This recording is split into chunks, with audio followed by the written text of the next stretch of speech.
Good morning, everybody. Morning, Krista. Good morning. Krista, for number three, were you planning on doing that? Or Yes. okay, great. Um, okay, we have 21 people on the line. It is the appointed hour. How do we wait another minute? It's 9 o'clock on a Friday.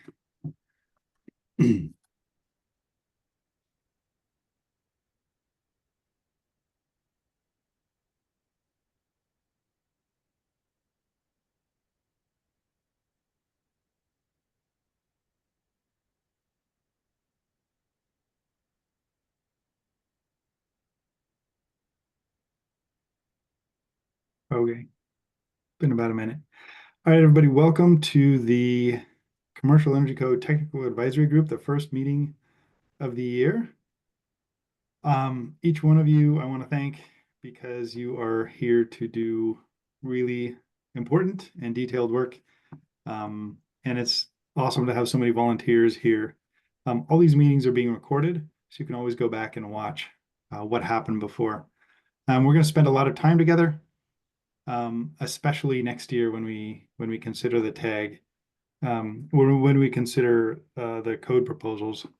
Today, we're going to focus on the integrated draft, going through that you have received in Word document form. So I'm Chell Anderson. I'm the chair of the Technical Advisory Group Commercial. And I think we have primaries and alternates for most of the positions on here. So we have lots of people in the room today.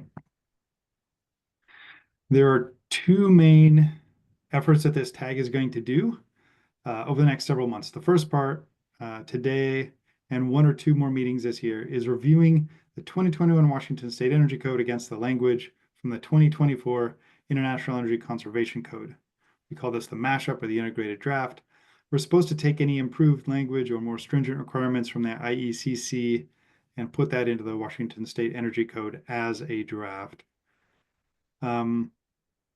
The result of today's effort will turn into the integrated draft or mashup that will then go out to accept code change proposals based on that. So that's what we're doing today. We're not considering code change proposals or anything. We are simply looking at the 2021 Washington State Energy Code versus the 2024 International Energy Conservation Code. And Krista's done a great job of going through and highlighting what we should talk about. Now, the second set of times we gather is going to be next year, and that's when we get 20 or 40 or 100 code change proposals, and then we'll have to go through them one by one and discuss and debate them at length, and that will be many meetings next year, probably on Fridays, 8:30 to 1 or 8:30 a.m. to 2 or something like that. So this is the welcome and introductions. I'm going to go through a few of rules since we have lots of people here and lots of people in attendance. And some of you, this is their first Commercial Energy Code Technical Advisory meeting. So first, we generally follow Robert's rules for meetings. Anyone on the tag can make a motion. We need a second, and then we can discuss and debate on things. The public is given a voice, so tag members and the public can generally speak on things. Robert has many other rules, so if you have questions, you can always just ask them directly. If you want to do something or change something, ask me or Krista or somebody, and we'll figure out how to do that within Robert's rules. So don't be shy about that. This is virtual, which has advantages and disadvantages. No commuting is great, but it's also very difficult to see if we are nearing consensus, especially when everybody's got their camera off. So normally in a physical meeting, when we did this back in the day, I would see nodding of heads and or rolling of eyes, and I would know that we're nearing a consensus or that we're far away from one, and that would help me figure out if we're ready to vote on something or whether there's lots of other stuff to discuss. So please, you have under the react, you have like a thumbs up, and if you are agreeing with something, use the thumbs up. If you disagree with something, you can use or the heart or whatever. If you disagree with something, you can put up the little red X and say, I don't think we're ready, or, I don't think this is a great idea. The red X stays up forever, so you need to then click on it again to take it down. So just put it up for a little bit. So please use your emoticons to show general agreement or disagreement with what is being said. That really helps. Also, please raise your hand when you want to talk. Raise your hand is under the React thing, and it says raise hand in it. Once you raise hand, I will write down the order in which I see the hands raised, and I will call on people in that order. If you talk for a little bit and you stop talking, sometimes Zoom will lower your hand. So you need to be aware of whether your hand is raised or not, because sometimes it lowers your hand without you doing that. But also, please don't leave it up if you're done speaking. So just some Zoom protocols. Sometimes unmuting and speaking is okay in a short dialogue that needs to go back and forth. That'll be fine. But if it gets unruly, then I'm going to not allow it and only just call on people in order. So if you have something quick to say and there's an opening, go ahead and unmute and say it. But if that gets unruly, we'll go back to that. No soliloquies. This is not Shakespeare. This is not Hamlet. Please stick to relevant facts when you're discussing something. In most cases, the history of the energy code is not at all important. Going back one cycle might be important, but we don't need 3 minutes on the history of the energy code in 1980s and 90s. In order to get through our work and respect each other's volunteer time, because we're all volunteers here, please keep your comments to the point. If you agree with somebody, you can raise your hand and say, I agree with a previous speaker. I have one thing to add. Or you can just use your emoticon and people will know that you agree with the current speaker. This helps me know when to ask for a vote because most of us agree if everybody's raising their thumbs up. We're going to take a break every 2 hours or so, and then we'll probably take a break at around 11 or 11:30 for lunch. Allows you to check your email and get exercise or whatever. We may have homework. Sometimes homework is assigned in these because we have a particularly thorny issue, and then you can raise your hand and be put on a list, and then those 4 or 5 or 2 people will get together and try and hammer through one of the particularly thorny issues. Another rule, we're not allowed to email the entire group. So if you get an email from Krista or somebody else that says, here's the document, you please do not reply all.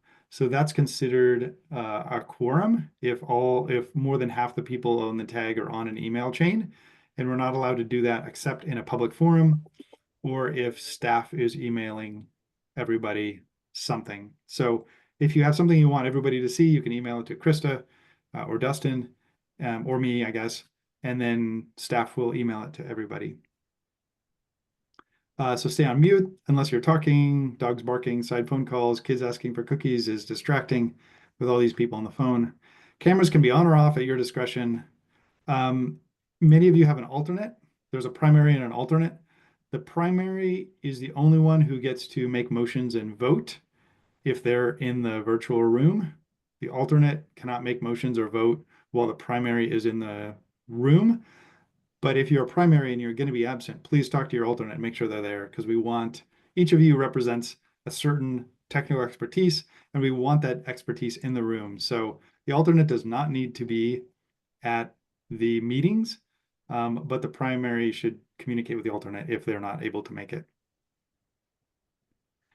All right, that is rules. Are there any questions about what I just went through about protocols and how I want to run this?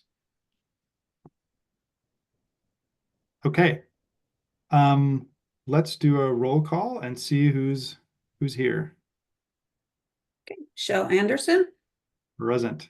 Craig Holt, Marguerite Montgomery, Marty Brennan, Present. Kim Barker, Present. Todd Blevins, Dwayne Jonglin, Here. Eric Bedell, Present. Nick Massey, Present. Sean Vig, Present. Kevin Roberts, Greg Johnson, Present. Nathan Miller, Present. Prem Kumar Siddharth, Present. Arena Rasputness, Present. Kevin Duell, Here. Ian Casey, Here. Poppy Storm. Shalice, thank you. Shalice Desai, Present. Larry Andrews,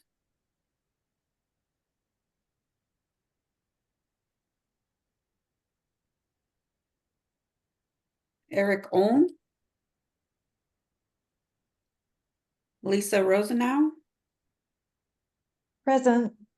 Rick Blumenthal, Good morning. Arena Sorova, Present.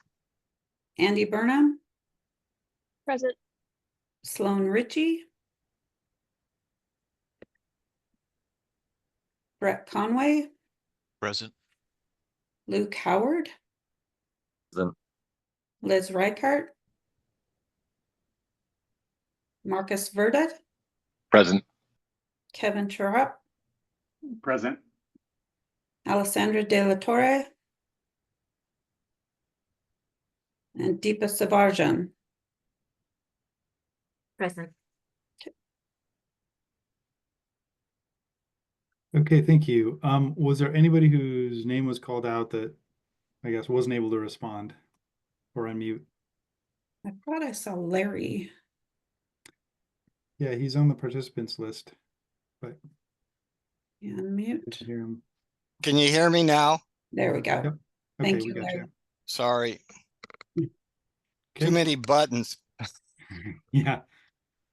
Okay. All right. I forgot one other thing I wanted to say in the opening remarks, which is we're going to spend a lot of time together and we need to respect each other. So we can disagree with what someone says, but we're not going to launch any personal attacks against a person's character or anything like that. Okay. So that's the welcome and introductions. Review and approve agenda. We see it on the screen. Are there any motion? Is someone want to make a motion to approve the agenda as written? This is Kim Barker. I'll move. make a This is motion to Kevin. approve. We have a motion. Do we have a second? I'll second it. Okay, we have a motion and a second. Is there any discussion? Raise your hand if you want to have a discussion on this. And who was the second on that? Greg Johnson. Thank you.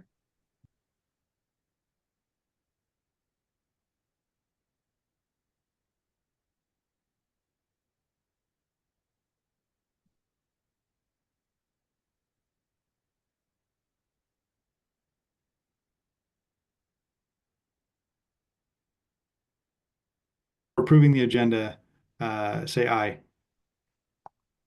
Aye. Aye. Aye. Any opposed, say nay. Okay, we have an agenda. Krista, do you want to talk about the number 3? Sure. As you may have noticed on the code cycle timeline, we are considerably behind. We were almost 3 months late in getting the 2024 IECC this year, so that's kind of put us behind the curve. So we need to adjust things down. Our tag review of integrated draft, we're hoping that we can get done before the October 18th meeting. That's kind of iffy. The next one would be before the November 8th committee meeting. So we'll see how fast we can get through things today and where we can schedule meetings for the 4th, 11th, and beyond as needed. Right now, we're not sure when we're going to open the submission period. It would be whenever we're done and report out on the integrated draft to the council. So we're hoping that's either in October or November, and then we'll have a 90-day submission period after that date. And then we will begin having tag meetings again to work through the proposals that we receive. That's kind of a broad overview. Does anybody have any specific questions on the process and the role of the tag? And we'll probably get more into how to review the code change proposals once we get the submission period. Andy. Could you just briefly address between the primaries and alternates, voting rights and kind of rights to make motions or take actions during the meetings? Sure.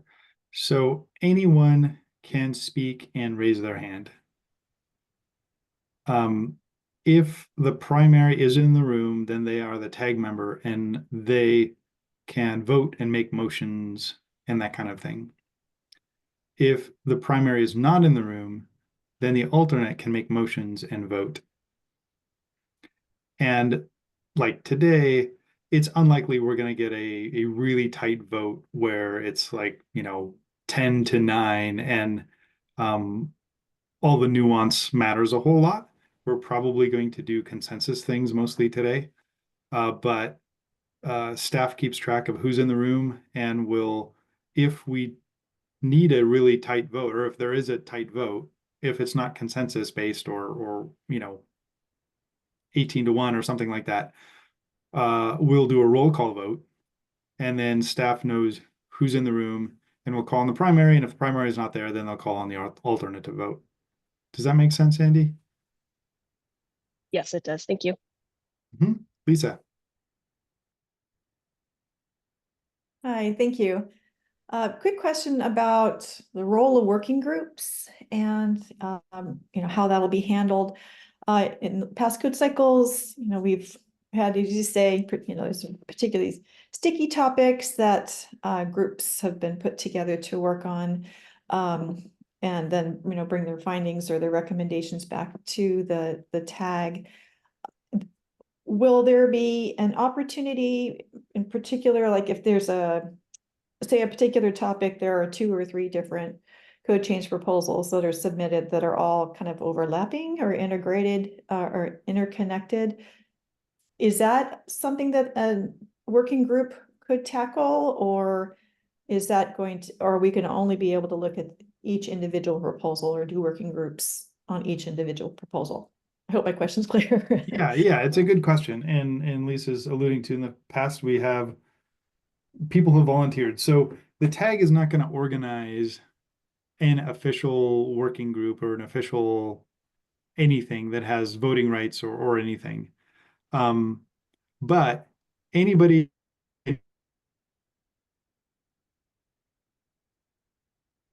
We lost your audio, Chell.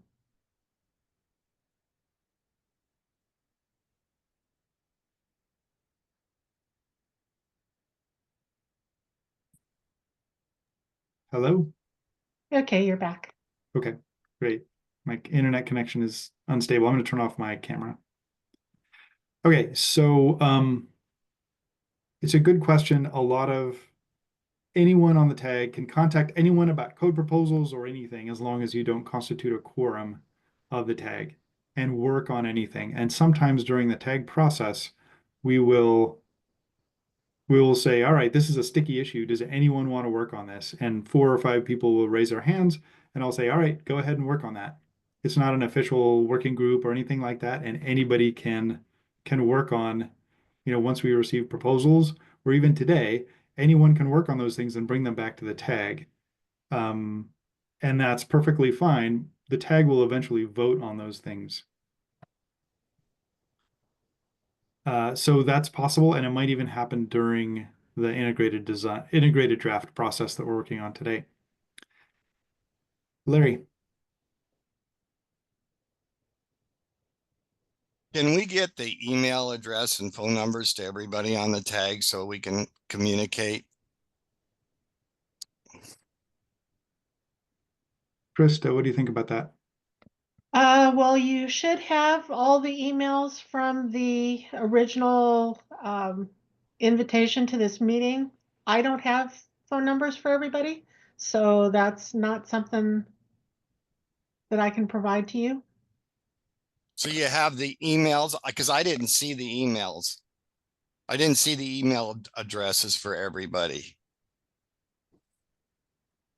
I got the two pamphlets that like 200 or 300 pages each. And then I got the invitation here to the meeting, but I didn't have anybody else's email or who's on the tag. Well, the list of the tag members is posted on the tag website. And is And there email address There on are the- no emails associated with that. I can resend you the initial email with the other emails on it. Okay, thank you. Nick, Can we all put our cell phone numbers in the chat so we can all get these phone numbers? Would that be acceptable? anybody can voluntarily do that they want. This is a public meeting, and if you want your phone number out there, you can put it in there. It's voluntary. And it will be part of the public record. We don't have a chat though on this meeting. That's been disabled, right? Yes, it has been disabled. So, Nick, what I would suggest is if you want somebody's phone number, you have everybody's email address. You could email them individually and ask for their phone number if you want. I was just trying to find a suggestion that would make it easier for all, but we could do that, absolutely. Yeah, most of our business should take place in this group, and we shouldn't email everybody about a topic because that's considered a quorum. But yeah, if there's individuals you want to talk to, or feel free to email anybody at any point. Based on the emails you've received from Krista, you should have everybody's email address. Okay, well, everybody, let's, I think the next, Krista, were you done with Yeah. this? Okay, so the next agenda item, I believe, is figuring out our meeting schedule, and this is only for the integrated draft. So we're gonna pick, we have today, and we're gonna pick one or two other times to get together. Is that correct, Krista? Yes. Yep. So please get out your calendars. Probably the likeliest date for the next one is Friday, October 11th. And Larry and Nick, you can lower your hands unless you have additional comments. Shell, this would be the same time, 9 to noon or 9 to 1? Well, this would start at 10 because I'm giving a talk at 9. So I couldn't make it at 9. So 10 to 2 probably. So that's the next one. And if we are able to wrap it up today and on the 11th, we can probably get it into the council meeting on the 18th of October. Is that correct, Krista? Or is that too tight a time frame? Yeah, we can probably do that. Okay, so if we work fast, we can get this out earlier and possibly avoid, possibly get this done 30 days earlier. If not, we'll have to meet the 25th of October or probably the 25th of October. Is that, Krista, is that okay for you, or? I think I will be back on the 25th. Yeah, I don't think Friday would be a travel day, so. Okay, so the other one would be on the 5th of October. Okay. November? Sorry, the 25th of October. Is that okay? And that would be again 9 to 1 or 9 to 2. And if this is the third one, hopefully we get done early. Okay. Larry. So first we said Friday, October 11th. Then are we going backwards to October 5th, or are we going forwards to November 5th? Okay, so October 11th would be integrated draft number 2. And if we need a third, it would be Friday, October 25th. And what time? 9 to 2.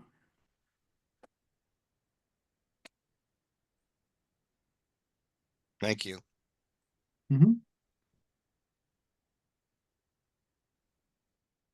Okay, all right. We are off to. I do have a complication on the 11th if I have another meeting starting at 1, so I won't be able to be at the entire meeting that day. Yeah. So do you have an alternate, Nick?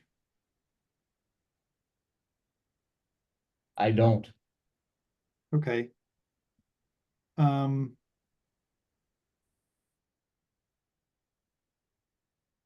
Well, what we can do is if people have challenges with certain timeframes within these windows, you can email me and then we can cover issues that you're particularly passionate about or want to see a change on during the time that you're available. We do that typically in the tags. So if there's an issue you're particularly passionate about, you can email it to me or Krista in advance, and we can make sure that we're covering that issue while you're around. Irina. I am not available on the 25th, and I believe that I don't have an alternate. Okay. Why don't you email me outside of this and we'll figure out Okay, what we can do about that. thanks. Okay. That's set meeting schedule. Now we're to. Okay, Nick, go ahead. So I'm just hearing that the meetings are going to be set regardless or not, whether or not we have of conflicts in those times. It's for the good of the order. We're just going to do them. I can see we can't accommodate everybody, so that's just totally completely fine with me. Yeah, I think having a discussion among 36 people on timing is unfortunately not a good use of our time together. So typically meetings will be on Fridays. So unfortunately, it seems like Fridays are generally freer for people from past tags. So, and there's a limited number of Fridays we can do. So I guess if a lot of people email Krista and say they couldn't make it for the 25th of October or the 11th of October, we can look at another date. So if you couldn't make it those dates, email Krista and she will collect those. And if a lot of people can't make it, we'll consider another date. There's not that many dates available on Fridays, so that are not council meetings or other meetings. Eric. Sorry about that, I was muted. And this one's to you, Shell. I'm just wondering if you can send out the primary and alternate list. I think it's more of a comment than a question of all the tag members to this group chat. I know I went online, I found it prior to this meeting. I think it would be helpful just for introductions and what everyone's role is on this tag group. Yeah, thanks. It was a good idea. 10-4. Yeah, I thought about having everybody introduce themselves and their role and say something fun about their weekend or something like that. But I was thinking maybe we just get down to it. Poppy. Yeah, I realize that we can't figure this out all together at once, but I do like the idea that we're planning this out ahead of time. And so I would just like to request that we have typically at least 2-week lead time when we're going to have a long meeting, because it does give us an opportunity to prepare for the meeting and read the materials.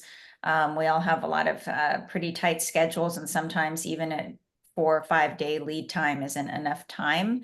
But it also gives us an opportunity to prioritize this meeting and actually make changes if we have enough lead time. So just putting in a request to have at least 2 weeks lead time when the meetings are set up. Yep, great. And we have 2 weeks for this. And then once we get into the regular code change proposal one next year, we'll try and map those out well ahead of time because it is a lot of time, contiguous time. Eric, do you have another comment? My apologies, I'm still learning Zoom. No, that's okay. It's okay. It'll take a while. Okay. Well, we're ready to go to the review of the integrated draft 2024. While staff brings that up, I wanted to just remind everybody, this is a mashup of the 2021 Washington State Energy Code Commercial and the 2024 IECC. Our only goal today is to take language that is better from the 2024 IECC and put it into this integrated draft. That's our only goal today, and better can have a lot of meanings. One is it clearer? Is it better for jurisdictions, more understandable? And the other one is we cannot move the energy code backwards today. So if we have a U value in there, we can't make a worse U value just because the IECC 2024 says that. So you were all emailed a Word document that has these changes, and we're going to go through each of these. We're not going to vote on them individually unless they're extremely complicated and take a lot of time to go through.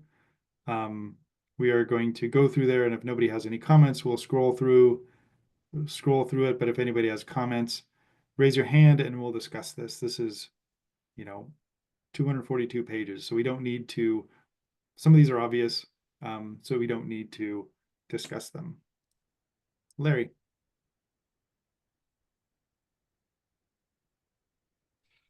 Okay, so is the red writing the changes from the ICC?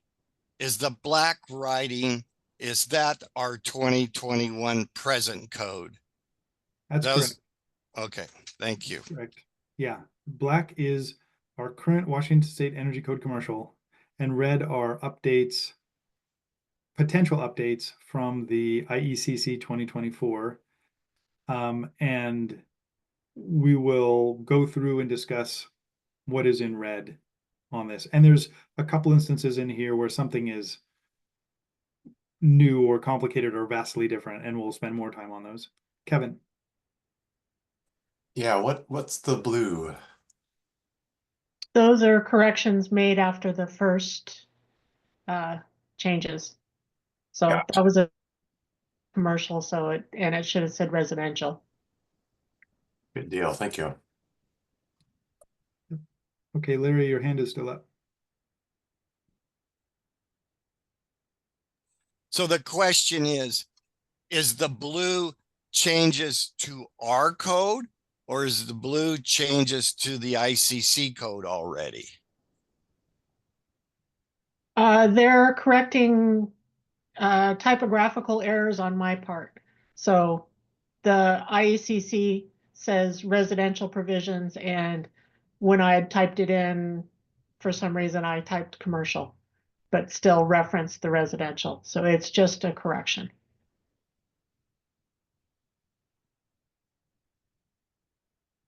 Okay, so the way we'll do this is we're going to, some of you already have comments, and as we scroll through the code, raise your hand and we'll get to your comments. Otherwise, we're going to slowly scroll through the code, and if nobody raises their hand about a particular section, then we will assume that we generally have consensus that the modification is a good idea. And I apologize, I didn't have time to integrate the comments that I received in advance into the main document for everybody. So some of them you'll see, some of them you won't. And if you could just speak up when we get there and we can add your comments in, or the tag can make a decision taking your comments into consideration.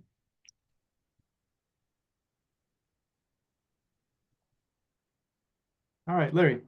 Yeah, one question. We're dealing with the commercial code here, right? Right now. Just the commercial code. So why is residential in there?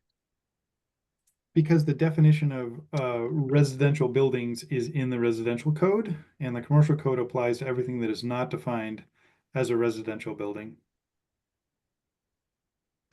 Okay.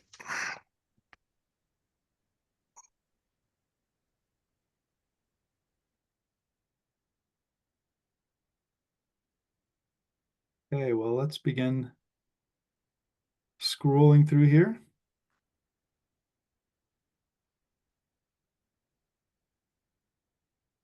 Okay, the first one that I had marked as needing some work is the intent section. And so we have in black, this is the intent section from the current code. This is the intent section of the 2024 IECC, and the blue and the You are strike sharing your through. screen. Oh, she is. Do you have it hidden, Greg? Oh, I can sorry. see it.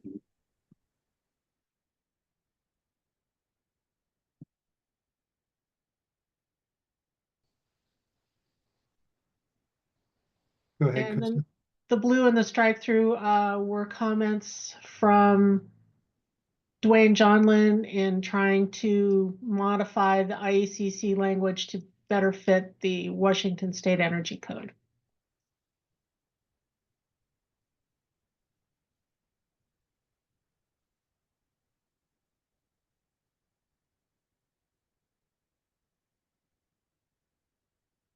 So to be clear, this is not necessarily an enforcement section where AHJ will say you don't get a permit because of something in C101.3. Nonetheless, it is part of the code. Is that correct? Yes. Yep. Okay. I saw Dwayne, then Tom, then Nick. So Dwayne. I just wanted to say that the intent section is really important because as we make further decisions, when we get into the really geeky parts of the code, we might be referring back to what the intent section says this code is for. So it's worth paying attention to. Thanks, Dwayne. Tom. Yeah, I was kind of curious why we struck life cycle cost effectiveness when I thought that was kind of a critical component of all of this.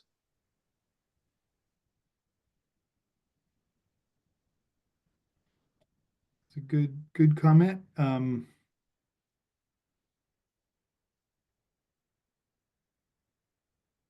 Nick.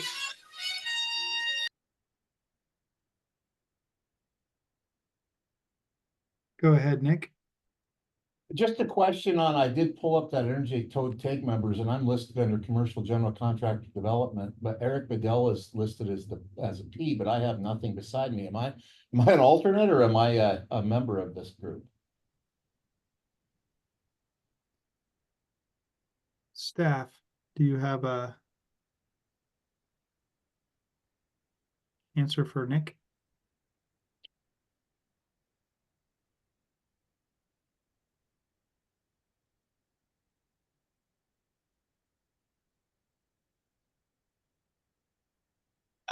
Nick would be the alternate.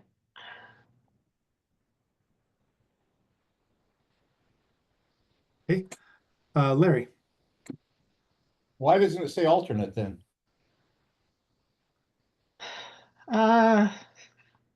Typo. It just didn't get added for some reason. Same with Rick Blumenthal.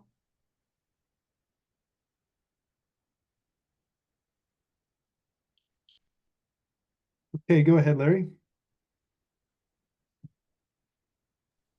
I think that whole sentence is very important.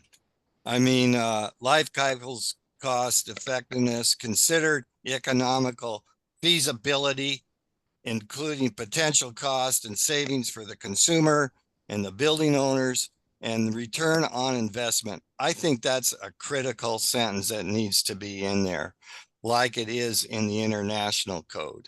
And I think we need to take each one of these sentences, read them very carefully before we start striking them out. Thank you. Thanks, Larry. Tom.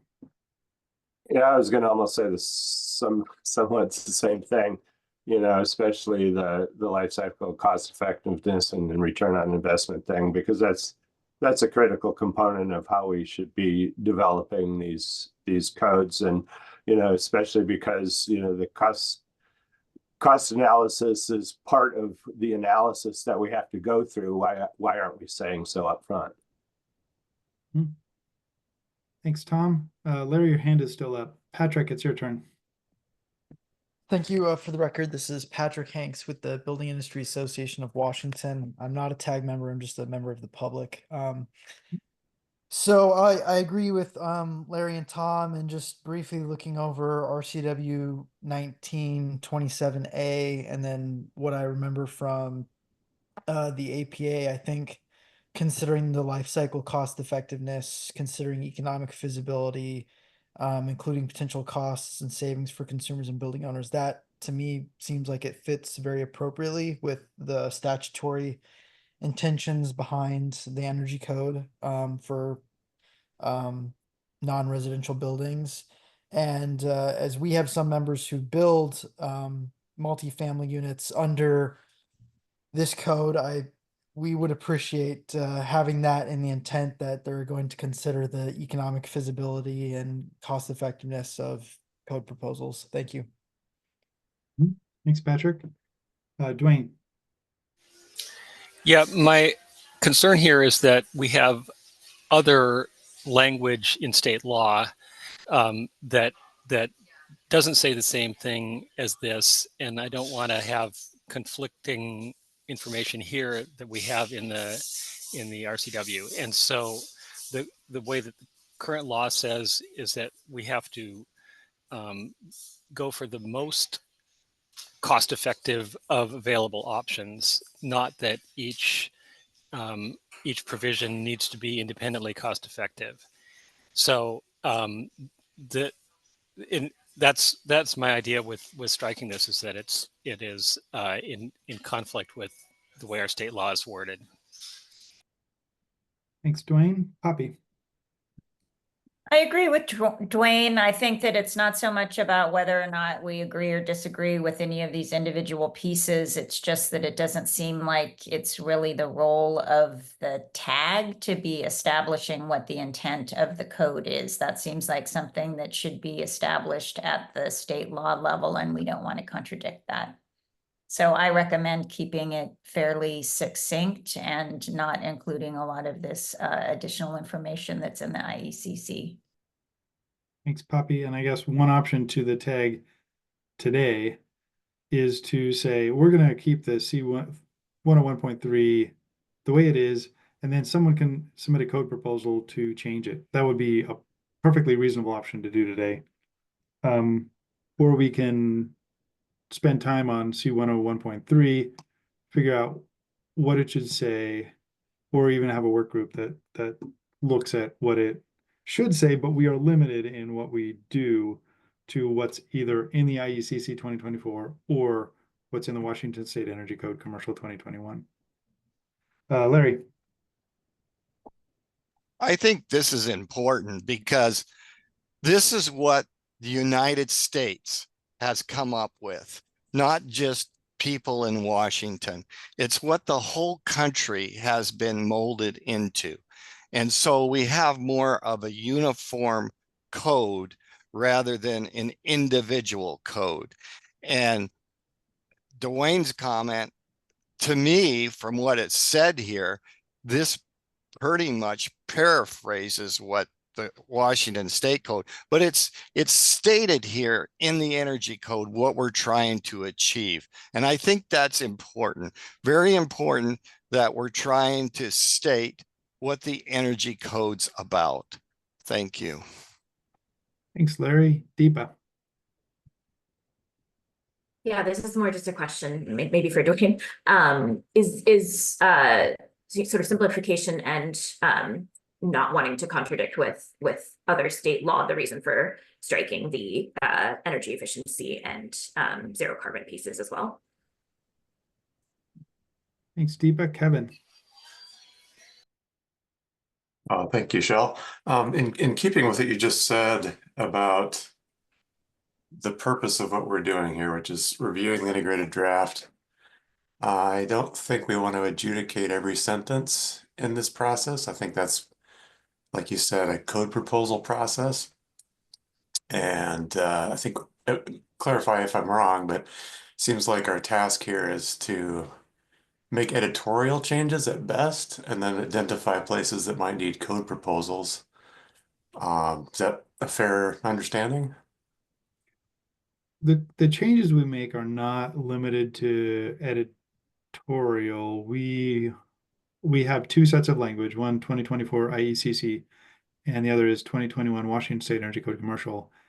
And we are supposed to pick the best language from them. I guess we can make, as Dwayne has done here, some modifications to that, but really we're just supposed to pick A or B here, not these are not code proposals, code change proposals. So I think you're generally right there. So I just to make sure I said I understand that. So we're really, it's like, are we picking existing language or IECC language, not trying to come up with some perfect hybrid? Is that right? We can try and come up with a perfect hybrid if we want. As long as it's language from either one or the other. Okay.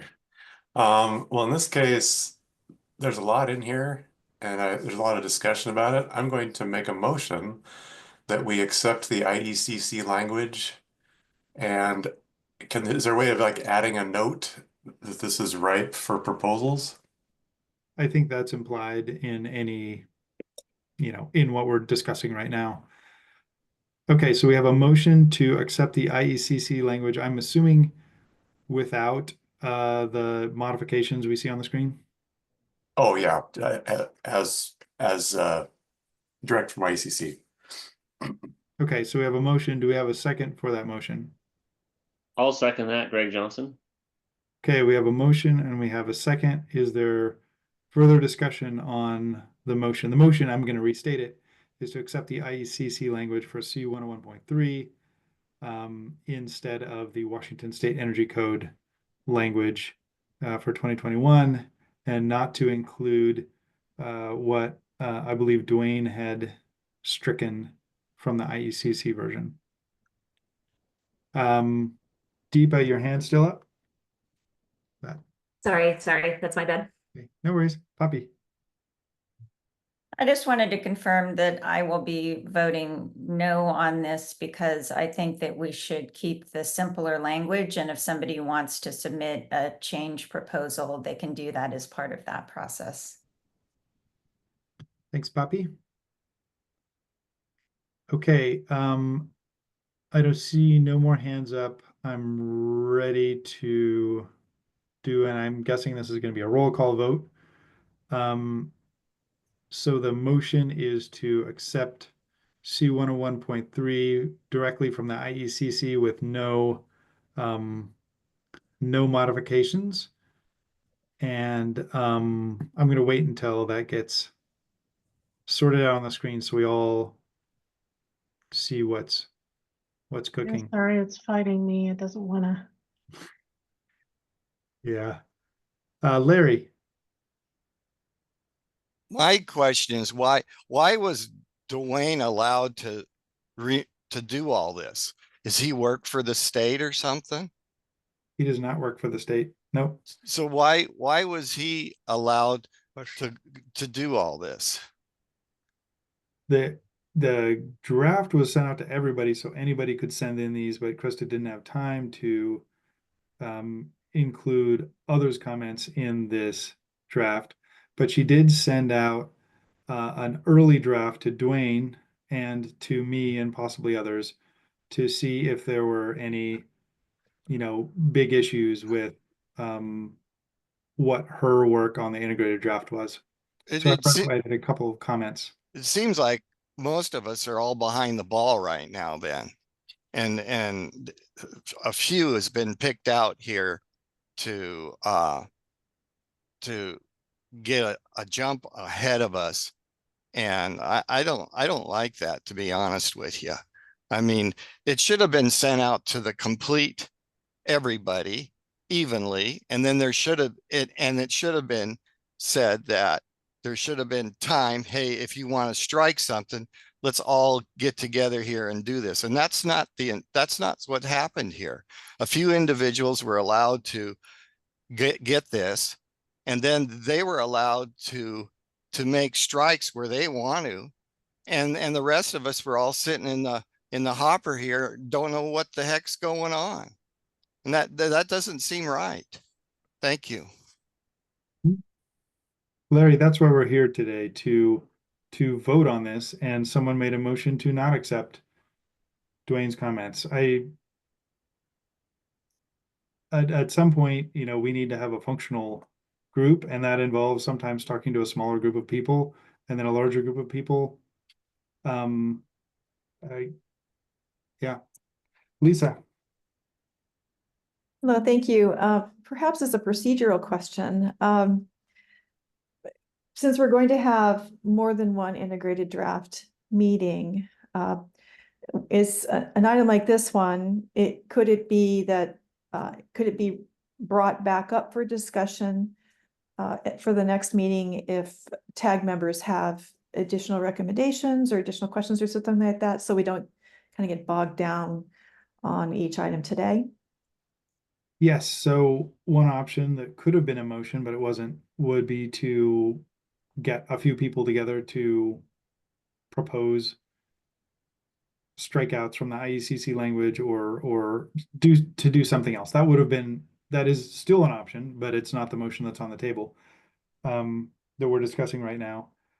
There's also in Robert's rules, if let's say we vote this forward, we agree to it, we could look at the next TAG meeting, we could modify it by making a certain kind of motion. So there's options, even if we vote for this, there's still other options available to us, is what I'm saying. Does that answer your question, Lisa? Yes, that's helpful. Thank you. Yeah, I guess if we thought that the better thing to do would be to have a work group work on this, a motion could be made to I guess table this or come back to it later, just to complete the thought on what you asked about, Lisa. Okay, go ahead, Greg. I just wanted to note, since maybe not everyone's had a chance to read through this whole draft, but there's comments in here which were very valid, saying there might be some benefit in bringing our language closer to the IECC, so that way we don't have as much work to do in the future and collaboration. So, I mean, maybe that's appropriate at some point. Sometimes that's not, but I mean, that's kind of tailing off Lisa's comment about as we go through, we might change our opinion, or you know what I mean, or there might be, and there's different philosophies on how we approach this. But I just want to throw that out there, saying there might be benefit in aligning with the IECC. Yep. Okay. Yep. Sounds good. So we have a motion on. I'd also like to highlight that I do have still a couple of phrases struck just because they don't combine well with our code. We don't adopt ASHRAE 90.1, and we don't have a board of directors that approves the code. So those two phrases are stricken from this section still. Yep, that sounds reasonable. And I'll take that as being consistent with the motion. This is Kevin. Thanks, Kevin. Okay, well, this is going to be a roll call vote, and what that means is staff is going to read off names, and you vote either yes or no on it, and the motion is to accept the language as we see on the screen, which is largely the IECC 2021 language, with a couple of Washington-specific strikeouts. So only primaries will vote on this, and if the primary is absent, then the alternate may vote. So go ahead, we'll do a roll call. Marty Brennan,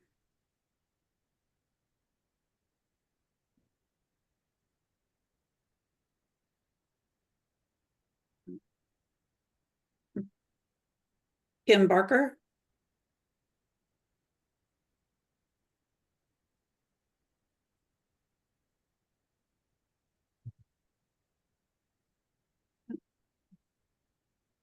Todd Blevins, Dwayne Johnson, No. Eric Bedell, Yes. Sean Vig, Yes. Greg Johnson, Yes. Nathan Miller, Yes. Arena Respetness, No. no. Kevin Duell, Yes. Poppy Storm, No. Larry Andrews, Yes. Lisa Rosenau, No.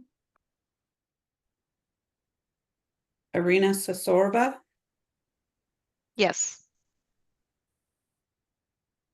Brett Conway, Yes. Luke Howard, No. Marcus Verta, No. Kevin Sharop. No. Oh, I'm sorry. That was Marcus. I'm sorry. Alessandra De La Torre. Oh, no, she's not here. Deepa Sarbanja. I think Alessandra is here and she's the Oh, primary. is she here now? No. Okay. Okay. And then, was that everybody? Yes. Could we go back to the first three, because none of the first three responded, and Yeah. some of them were here. So Marguerite Montgomery. She didn't show. Marty Brennan is the alternate. Yes. Thank you.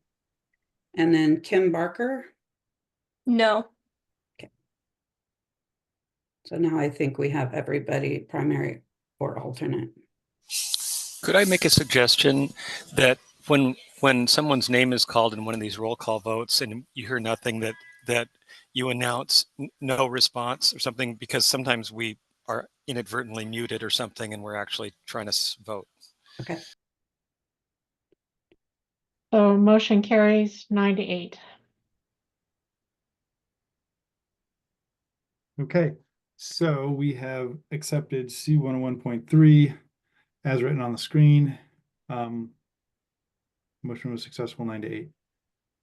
Okay, we will continue on scrolling through.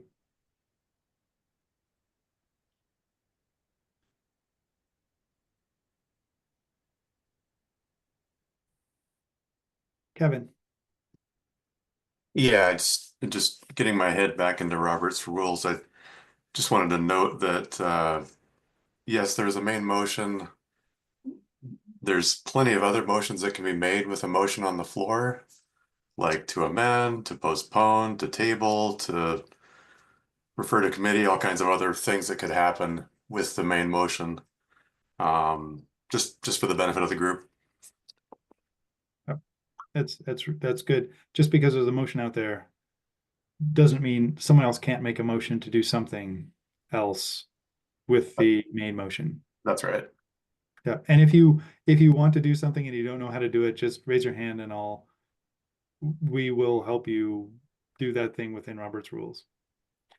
Kim. Yeah, minor editorial, owner in 104.1 should be italicized.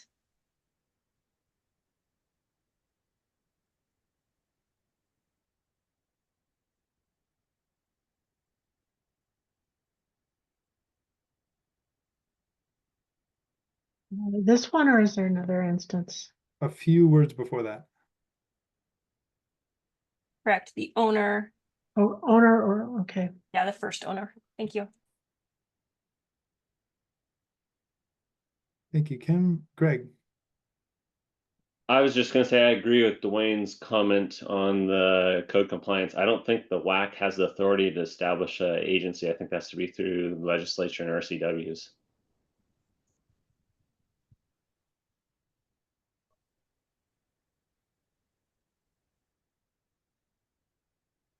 Yeah, let's hear more on that.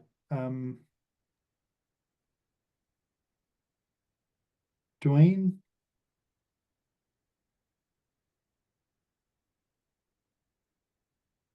Is this something about for home rule states or something? I had similar questions. Kim? Eric? Yeah, I agree 100% with Dwayne on this. This sort of threw me for a loop. Nice catch, Dwayne, on this. That's really all I have to say. I was very confused by it that we have jurisdiction, or someone has jurisdiction, to put a new code compliance agency within the Washington State Energy Code. I was going to put a motion to actually, and I'd still think about putting a motion. I want to hear everyone's comments about nullifying this section C-103. Go ahead and make the motion.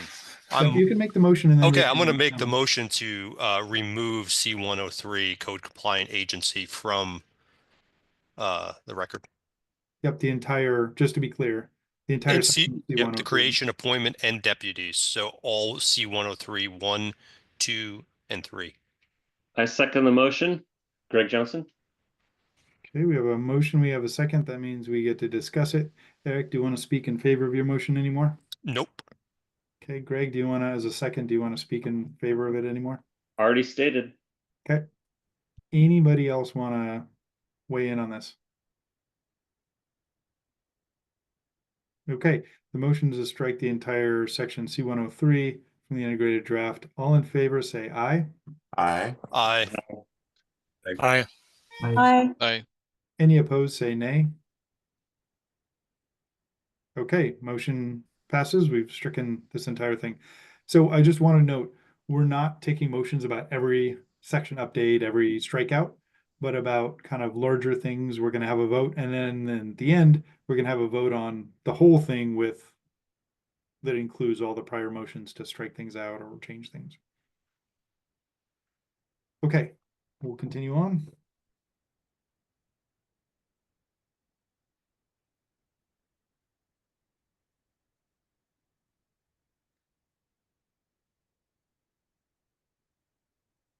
And I know Greg had some comments on the ESS systems here. Greg. Yeah, so the I thought the thermal bridge that was in 4 or number 6 on the edit. I think it's missing a word. It's supposed to be bridge mitigation details. Because that isn't the intent that we're going to provide a detail on how to avoid creating a thermal bridge. Yes, that's the intent.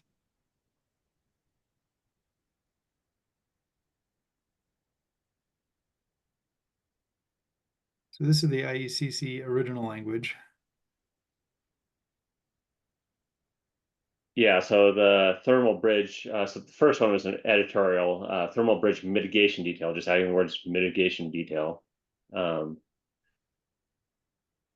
then the second one was, I was just noting, so I like the IECC language for number 16, where it talks about the energy storage device.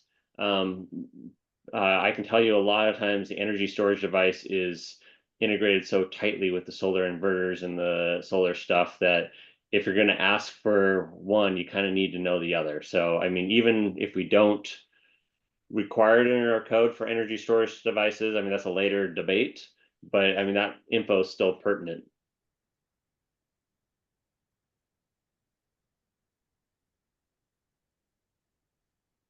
Is there a suggested modification or idea of modification? that was just to keep the red language as is for the energy storage device. So So it's that just in would be, response to Dwayne's comment. so that would be to not have number 16. Well, so Dwayne suggested, if you read the comment, is to strike energy storage, and I'm just Okay. suggesting no, to keep it as is, because it's pertinent to the Okay. design. Kevin. Sorry, I'm muted. Yeah, in keeping with that, I mean, there are codes around things that are not necessarily in every building. So you might have a commercial building, for example, that doesn't have a mechanical system. So number 7 doesn't apply. But this is a general statement of if you have it, then here's what you do with it. Yep. That makes sense. It does seem like if you don't have an energy storage system, you wouldn't need to document where it is. All right, is anyone, so we've had some different thoughts on here from Dwayne and Greg. I guess, Greg, are you okay, or Dwayne, are you okay leaving energy storage system in as if they have one, they should document it? Or you Yeah, think yeah, that I'm. We can. It's not hurting anything to leave it in. okay, how about, and then you also commented on 17 and 18.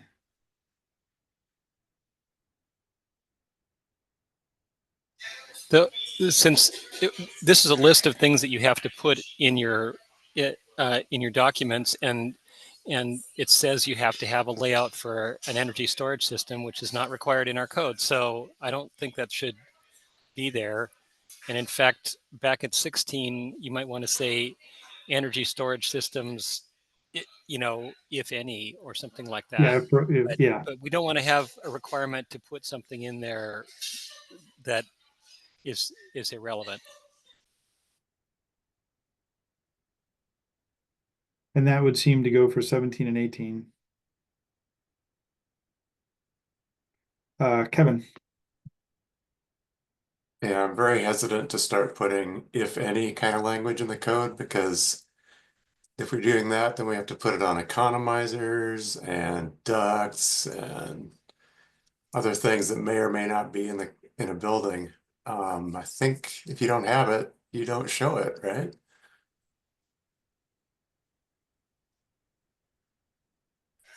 Yeah, if it's not required, it's better to strike it, I think. If you do have it, we want to have it shown on your permit documents, right? I guess it would already be there. But Dwayne, as a code official, you are closer to how this actually gets permitted. So I think that's important information for others that work on these things. Okay, we just have a bunch of hands up. So Greg, go ahead.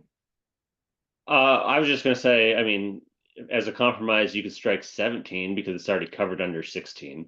And just, I don't know if that helps compromise with Dwayne.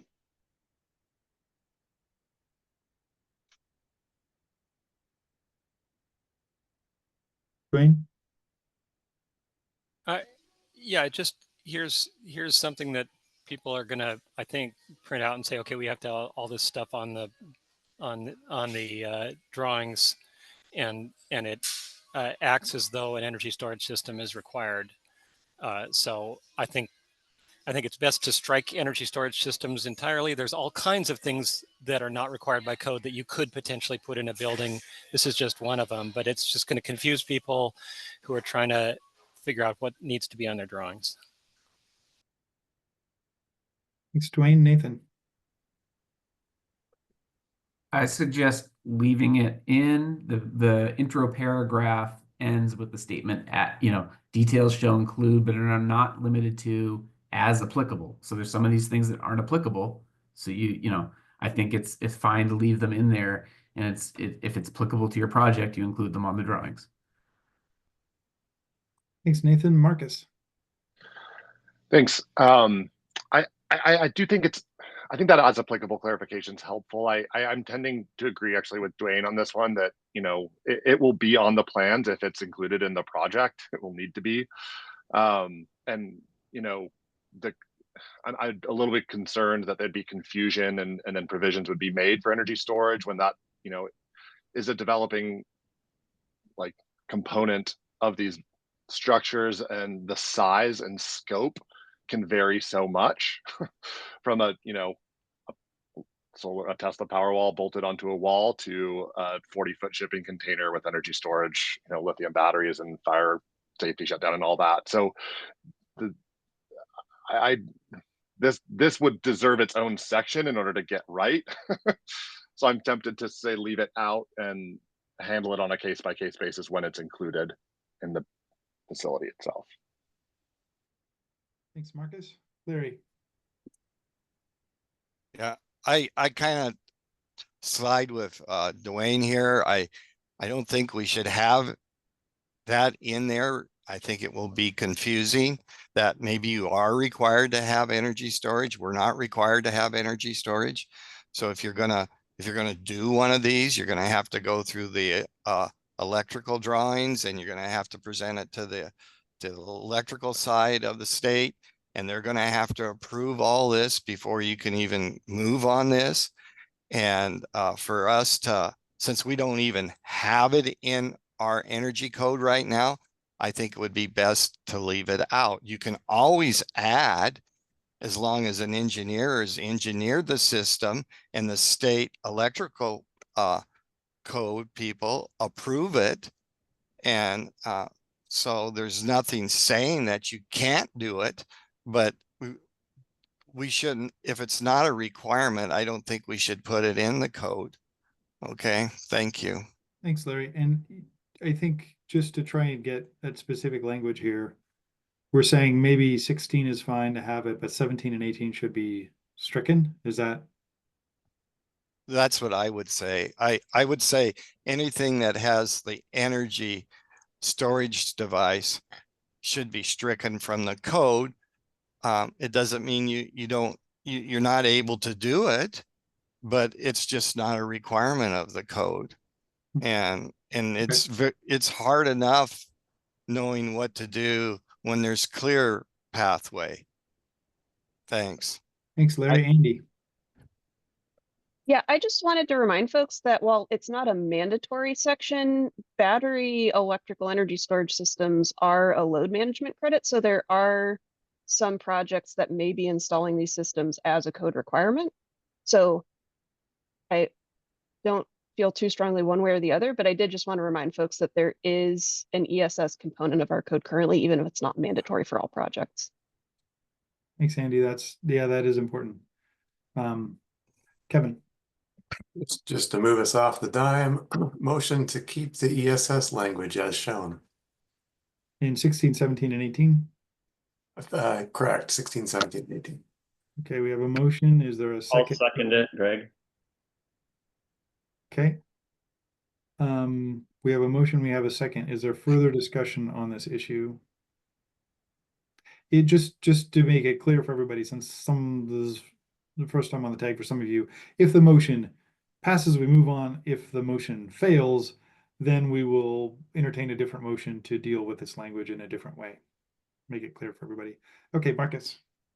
I like the kind of compromise of leaving 16 and striking 17 and 18. Okay, you could make a motion to modify the motion, or you could just see how this plays out. Yeah, I would motion to modify, keep 16 and strike 17, 18. Thanks, Jill. Okay, so do we have a second? So the motion is to modify the motion such that we keep 16 as is, as shown on the screen, and we strike 17 and 18. Is there a second for that motion? Eric Bedell, I will second that motion. Okay, so we have an amendatory motion. Go ahead. Can a friendly amendment, would you be willing just to strike 17 and leave 18, because the capacity doesn't take much effort to just write a capacity, and it's important. Yeah, great clarification. Thank you. Yeah. Okay. so the mandatory motion is to, and I saw Eric nodding on that. So the mandatory motion is to keep 18 and 16, but strike 17. Okay, Larry. I'd like to know why Kevin wants to keep this in. Can Kevin tell me why he wants to keep this in? Thanks. Go ahead, Kevin. Sure. I didn't speak to my motion. Thank you. Energy storage systems are typically batteries. Batteries are a hazard. They produce hydrogen. They have acid oftentimes in them, or other sensitive chemicals. So you want to know where they are in your building. You want to know that there's space allowed for them for safety, and you want to make sure that they're interconnected with the electrical system correctly. So, and also I think they're going to be a more and more frequent item in our renewable energy world. So, and because of all of this being, how do I say, the leading line for all of this is as applicable. So if someone misses that language, I'm sorry, it's in the code. If it applies to your building or not, you can figure that out. I don't think this hurts anybody by keeping it in, but it helps people if they're going to have it in by getting these things on the plans so that a code official can give them proper review. And that code official might include an electrician, a mechanical engineer for ventilation, even a structural engineer. Sometimes these batteries are enormous and need to be seismically restrained. So there's my pitch. Kevin, Greg. I was just going to speak from experience. So I am an electrical engineer, and I'm actually currently working on designs of solar and battery systems, and I've done quite a few of them. And we're talking about megawatt batteries. So I can tell you that sometimes the way it's connected, sometimes you AC couple it, sometimes you DC couple it. If you're DC coupling it, it means you're using the same inverters for the solar for the batteries. And so they're integrated. And so there's different ways of design. That's why some of that info is very, very impertinent. Whether we accept the amendment or not, it doesn't matter. It's kind of the same thing, whether you strike 17. But I mean, I think 16 and 18 are imperative. Okay. And with that, let's do a roll call vote. The motion is,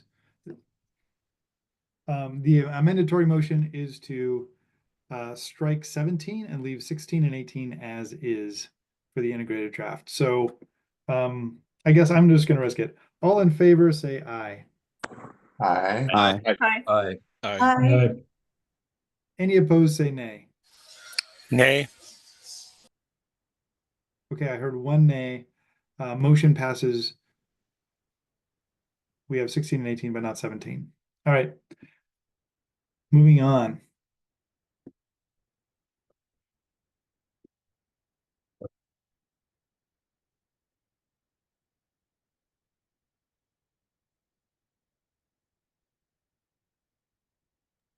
Well, we still need to vote on the main motion.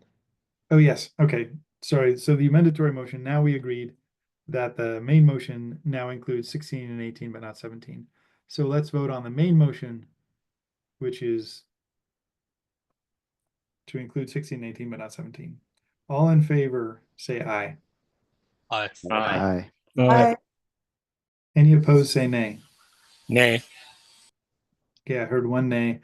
Motion passes. We now have 16 and 18, but not 17, and pass the main motion. Thanks, Krista. Kim. Yeah, clarification question. In the 105.3 examination of documents, the 24 IECC has a second sentence. Did we previously not adopt that? It says the code official is authorized to utilize a registered design professional or other approved entity not affiliated with the building design or construction in conducting the review of plans and specifications for compliance with code.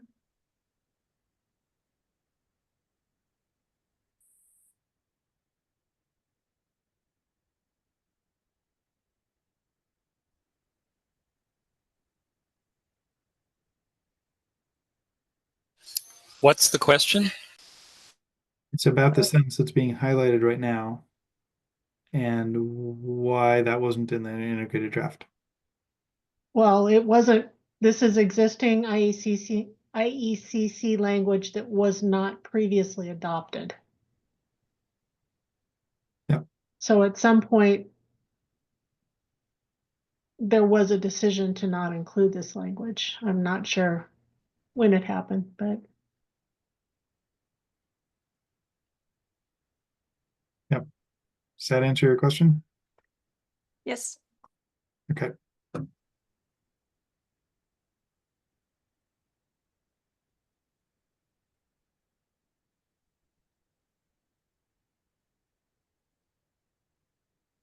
and you'll notice there's a theme throughout that they took every instance of building envelope and inserted the word thermal. So there's a lot of that through there.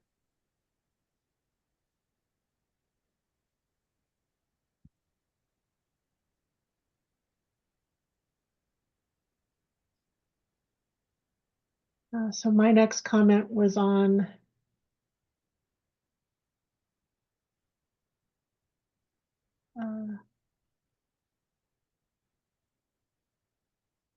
metering that isn't really applicable at this point. We can talk about it when we get down to metering.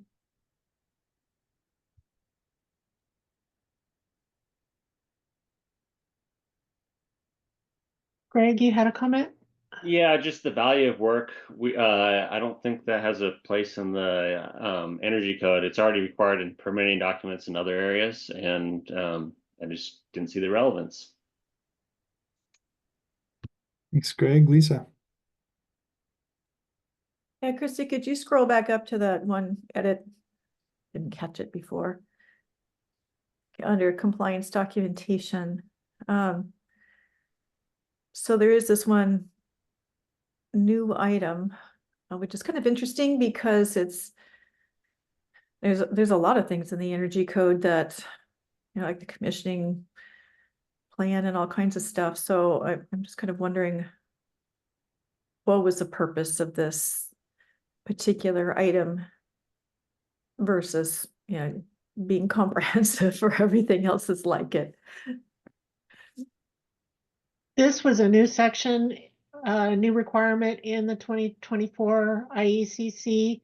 And I think this was probably part of that initial proposal to include a requirement for energy metering and end use metering.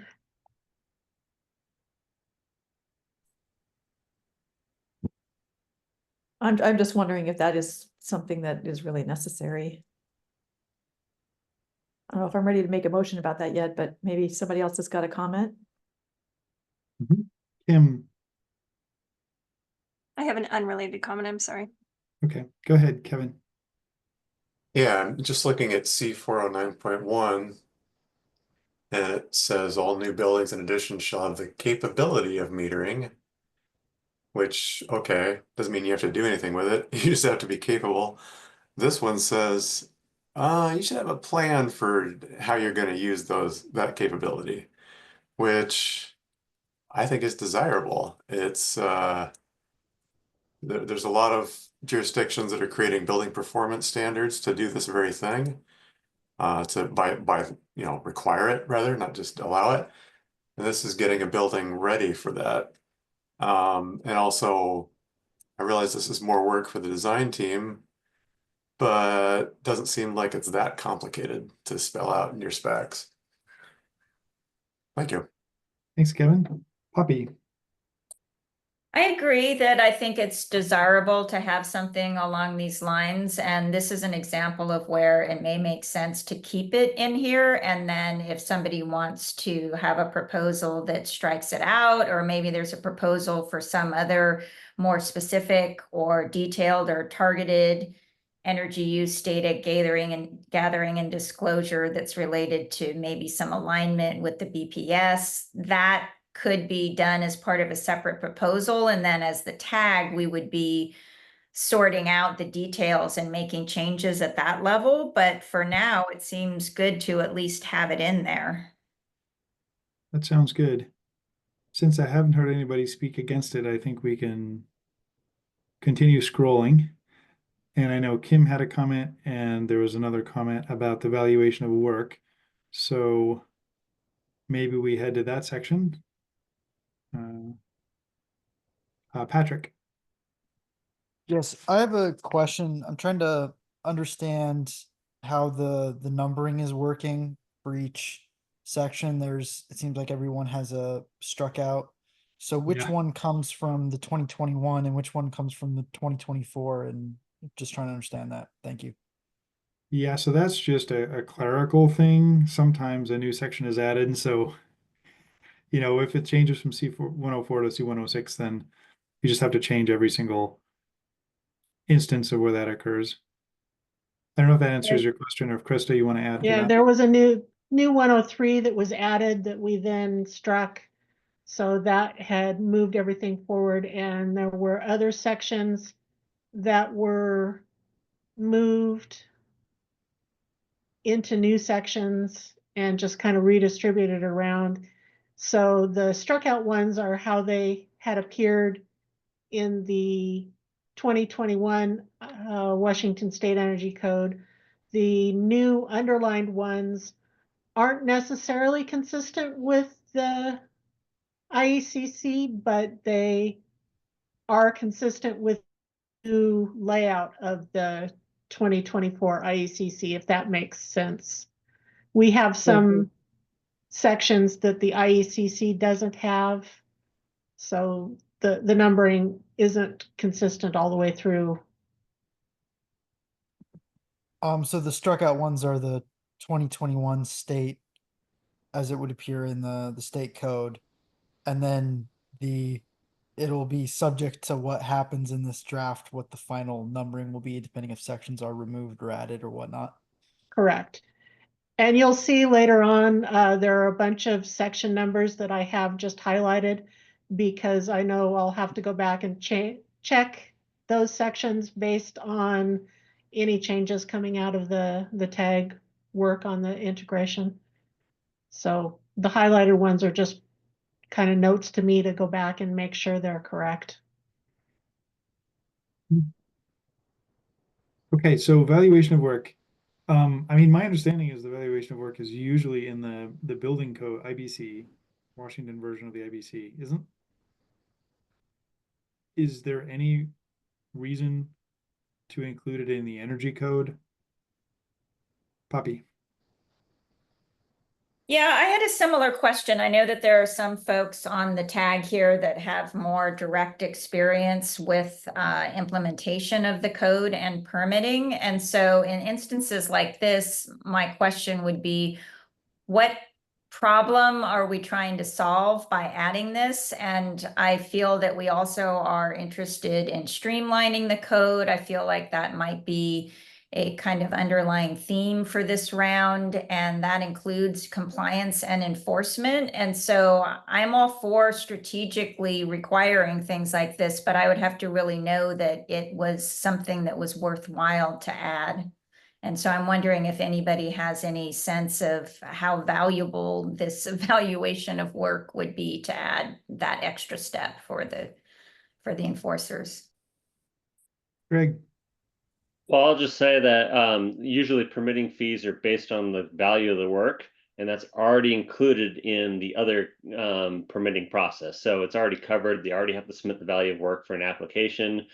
It's just merely, why is it relevant to the energy code, and why duplicate what we're already requiring elsewhere, and when it has no relevance to the energy code specifically? Because you don't charge an additional fee per code, you just charge a fee for the whole permit application. So it streamlines it to remove it. Thanks, Greg. Shailesh.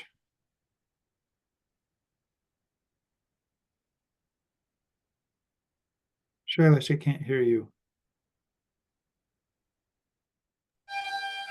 So sometimes this value is used for identifying simple project, complex project, and so forth for permitting priority purpose. So only reason I have seen that the value is used for that purpose. So Shailesh, are you saying that it's important to keep 106.3 in the code? It will help jurisdiction to prioritize simple project if the value is there, and this lower value can be processed faster, or they can categorize and given a shorter target date and so forth. So see if that is helpful, we can keep it, or we can leave it up to individual jurisdiction to come up with their own method. Okay, thanks, Shailesh. Kim. Yeah, as a code official, I think that all the IECC is doing here is trying to align chapter 1 of all the I codes. I don't see any detriment to the state keeping this in the energy code. I don't think that we need to make a state amendment to remove it. There's no harm in it being there, personally. Thanks, Kim. Eric. Similar to what Kim just said, I have no issue personally if this stays in or stays out. All I ask is that C106 remains consistent through all all our codes, right? So if we keep it in, that it's the same language for the International Building Code, Mechanical Code, etc. Because it seems like it is, right? It's just more of a statement than anything, and it needs to stay consistent between all our Washington state codes. That's it. Thanks, Eric. Larry. The problem I'm seeing here is, let's say we only doing energy code work in the building. So you got a mechanical, when we're pulling a permit, at least in Spokane area here, we pull the permit for an air handler, so many BTUs, okay? And how many gas pipes do we have openings? We have a set number for that. And if we're doing plumbing, it's price per fixture, okay? But this looks like to me is you're looking at the evaluation of what the cost is, okay? But over here in Spokane and these areas and on the electrical side, it's all based about how many outlets we have or what type of service we got coming in. It's not evaluation. I think the building is done that way, but on an individual basis for the plumbing and the mechanical code and the gas code, it's pretty much based off the size of the appliance and how many BTUs we got for the gas pipe, or how many kW we got going into that piece of equipment versus what the valuation of the installation is. And so if you put a valuation on the installation, I could see you put a 10, let's say 1,000 kW boiler in, okay?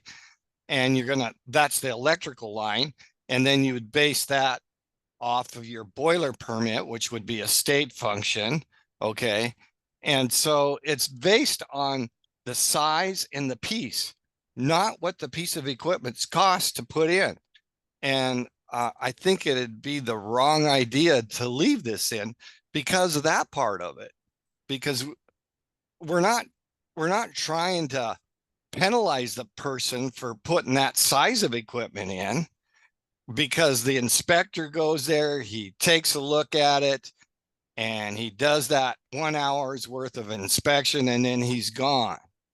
So let's say that 100,000 kW boiler cost $1 million. So you're going to put an evaluation on that, or is it because the guy goes in, inspects it, and makes it, checks that it's safe, and so it's done by the piece more than what it is of the actual cost of the installation. So I'd be against this. Okay. Okay. Thank you. Thanks, Larry. Kevin.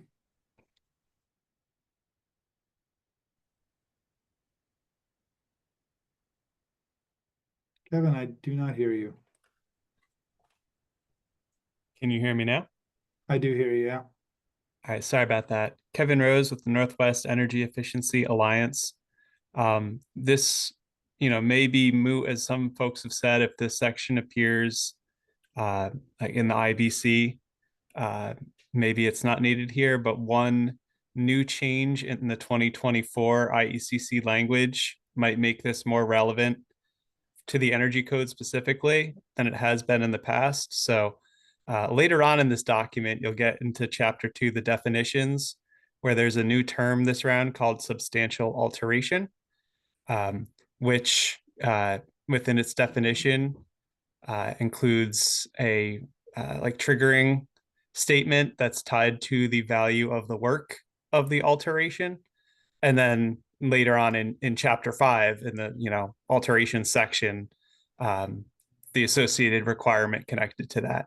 So there's in other words, there's a new requirement in the 2024 IECC, and therefore in this draft before us, where the monetary cost of the work is relevant within the energy code. Thanks, Kevin. That makes sense. Dwayne. Kim made a good point a minute ago that this matches the language that's in the other I-codes. Nobody gets an energy code permit. You get a mechanical or an electrical or a building permit. And so having this language match what's in the other codes makes perfectly good sense. No need to change it. Okay. Thanks, Dwayne. We are on page 5 out of 242. It seems like we have lots of comments on this, and some are for or against. So I would love to hear a motion soon to include it or not include it, because I think we do need to move on. And we've heard a lot of interesting and useful things on both sides of it. Go ahead, Kevin. Well, given that, let's have a motion to accept C 106.3 evaluation of work as shown on the screen with an additional sentence from the IBC, which that sentence is, it's the final sentence, which is the building official shall have the authority to adjust the final valuation of permit fees. Just to make everybody match up. And I can repeat that slowly if you'd like. The building official, code official, sorry, in this world, shall have the authority to adjust the final valuation for permit fees. That's straight out of 2024 IBC. I'll second that. It's Dwayne. Okay, we have a motion. We have a second. That is to include C 106.3 evaluation of work in the integrated draft. Further discussion, Lisa? I thank you. My question is a little bit broader than this one particular provision. So when we have something like this, where essentially you've got language that's repeated in another code, what is the procedure going forward going to be with regards to code sections that, between codes that are going to overlap, to make sure, because the other tag may make different changes to the IBC language than what we're making here. So maybe you can kind of explain how all that gets handled. Yeah, so when something like this happens, we ask staff to communicate it with the other tags so that we don't have different language where we should have similar language. Is that what you're hoping to understand, Lisa? Okay, cool. Larry.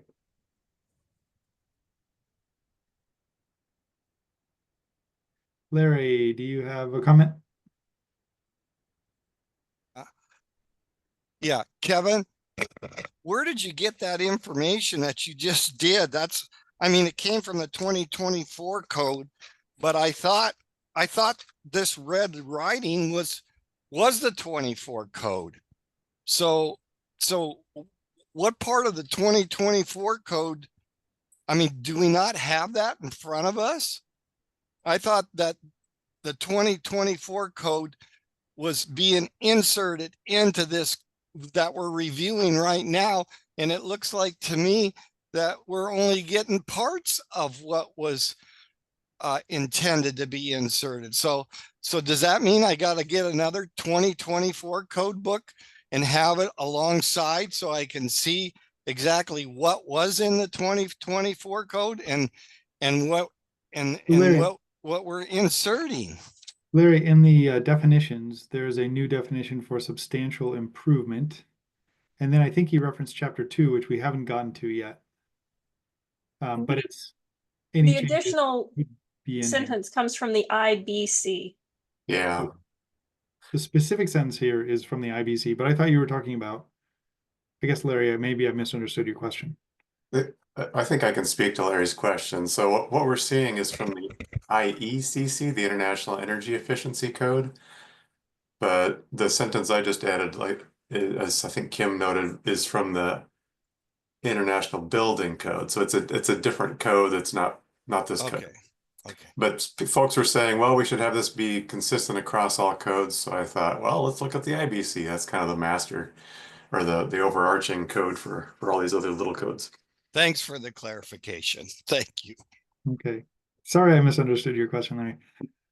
Okay, so we have a motion, we have a second. I don't see any more hands up. So let's vote. The vote is to include C106.3 evaluation of work in the integrated draft with the IBC sentence highlighted in yellow. So all in favor of that, say aye. Aye. Aye. Aye. Any opposed, say nay. Okay, motion passes. We'll move on.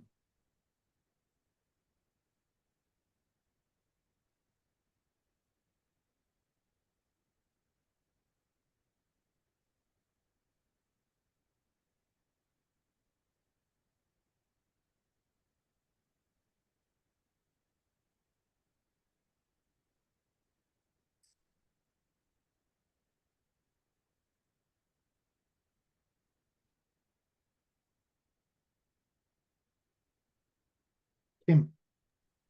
Yeah, comment on 109.3 qualifications. There was a few words added in the 24 IECC that are not included here.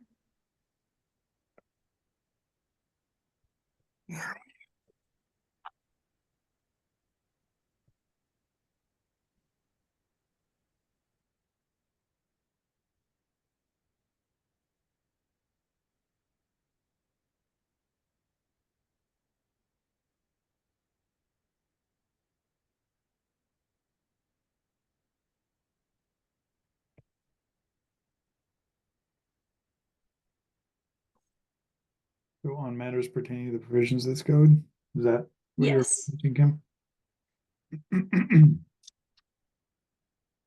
we at now? C109.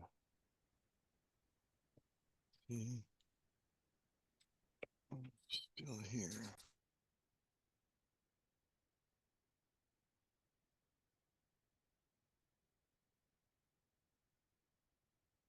Okay. Thank you, Kim.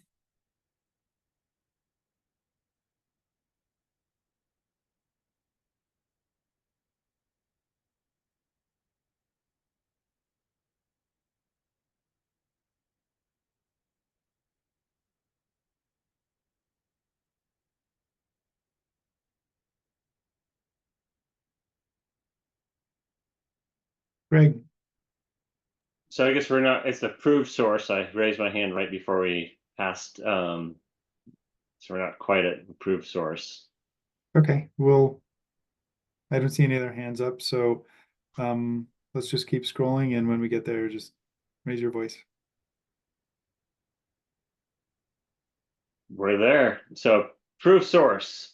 So this conflicts with RCW 18.43.020 number 8, which is the license, the Board of Professional Engineers. So the definition of engineering I believe that how they've defined it here actually causes this function to fall under requiring a licensed engineer. And I don't believe that's our intent. I don't think we want to require all approved sources to be licensed engineers. And so, so I think, and then also a second part about it is a second problem is there's the word independent, which I appreciate the desire, but when you look at where this is actually used in other sections of the code, there's some like a small project. There might be places where a contractor would have to certify a construction detail, and that might be sufficient. So you may not necessarily need to pull out an independent person. So I would suggest a rewording of this, and I'll speak slowly so you could maybe type it right below it, would be approved source, a source that the code official believes to be reliable and approves at their discretion. I think this would be a code change proposal. We're not at this point supposed to modify. We're supposed to pick A or B, but not like, I think, you know, changing a word just to make it consistent with the law. I guess if you feel like approved source, if we need to define violates approved the law. source, if we need to define approved source, that's what I'd recommend. Otherwise, we could just leave it as an undefined term and leave it up to the official. But I believe there's, I mean, a couple issues with, I mean, it's only used in a few places in the code, approved source. Yeah.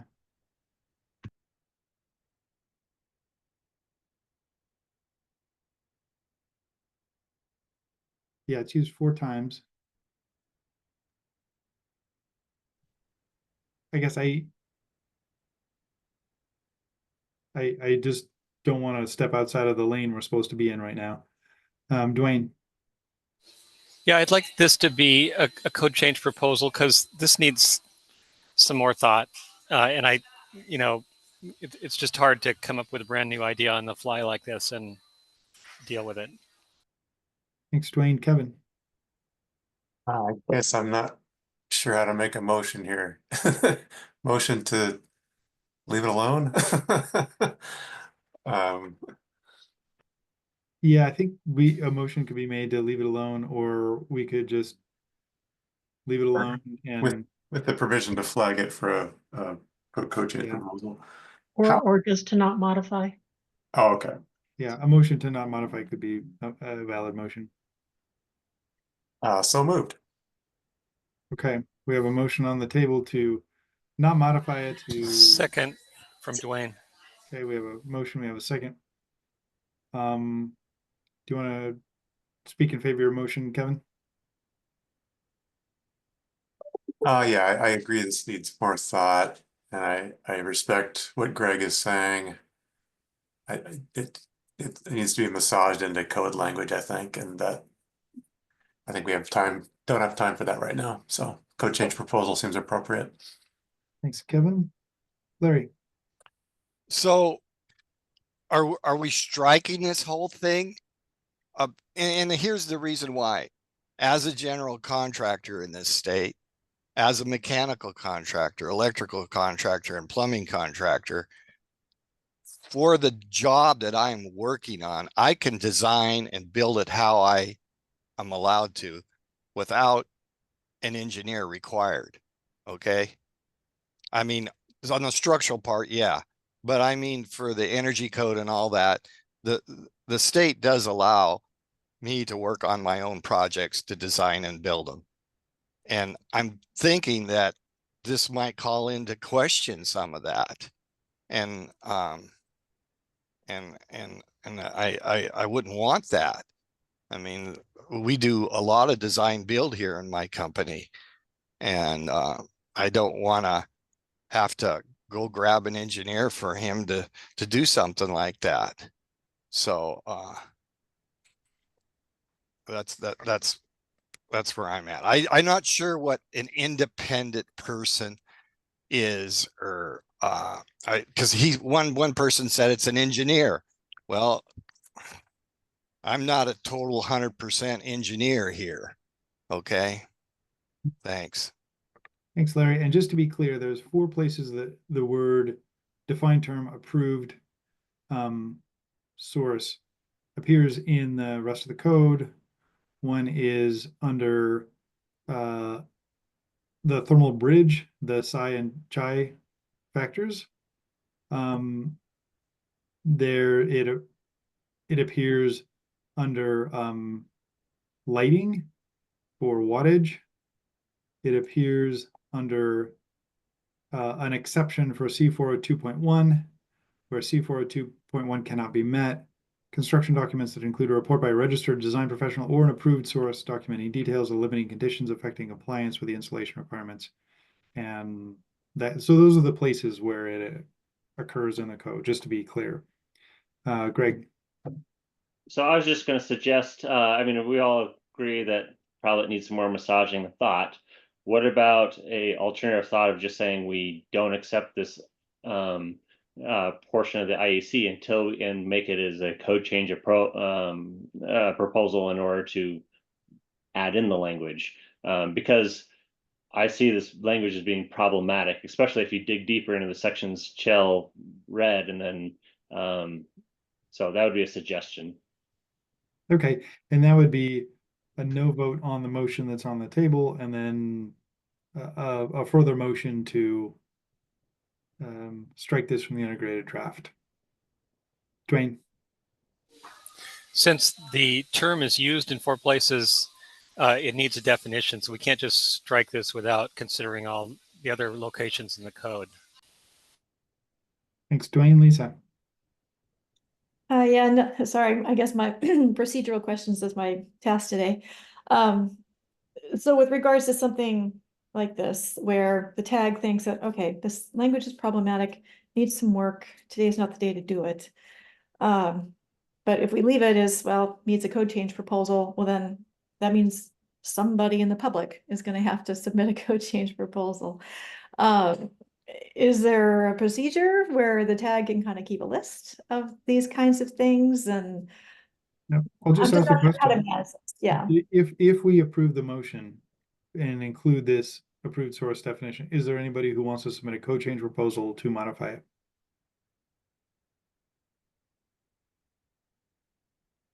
I'll probably submit a code change proposal, but I think it'd be beneficial for a working group, you know what I mean, and get consensus before just submitting a proposal.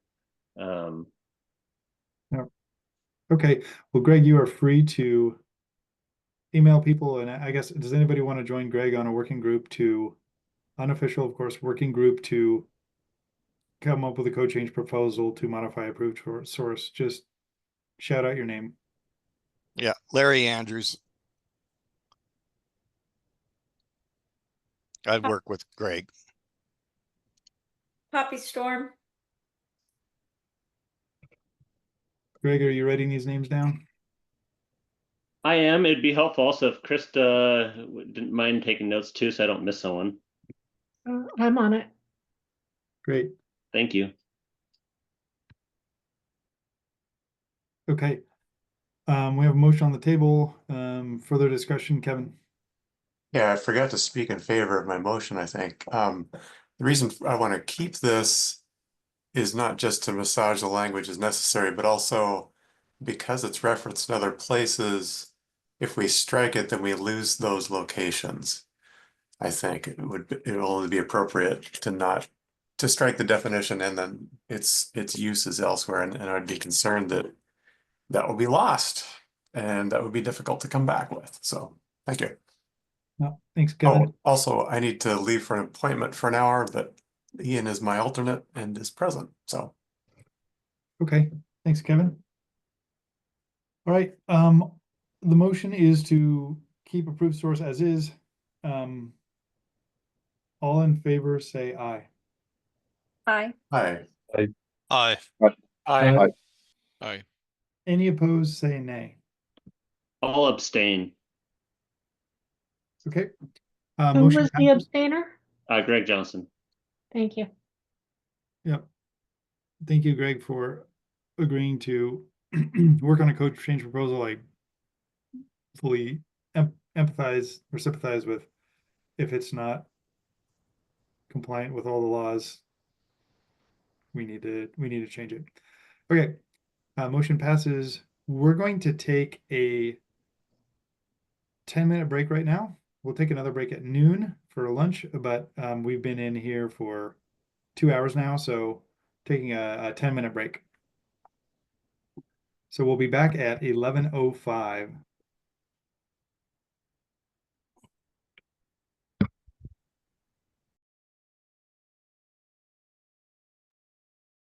All right, welcome back.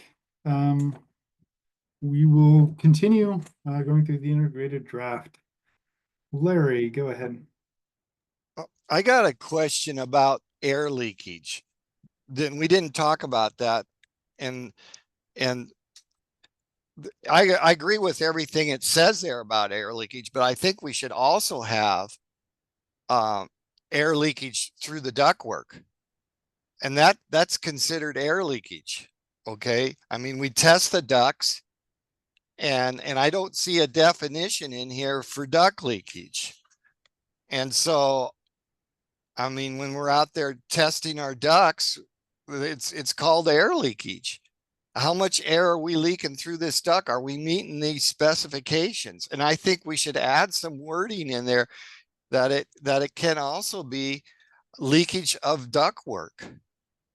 Okay, because we don't have anything describing, I couldn't see anything in there describing that. And that is important. I mean, it's important to seal those ducts and keep that air leakage down. And we need something to tell us what that means. Thank you.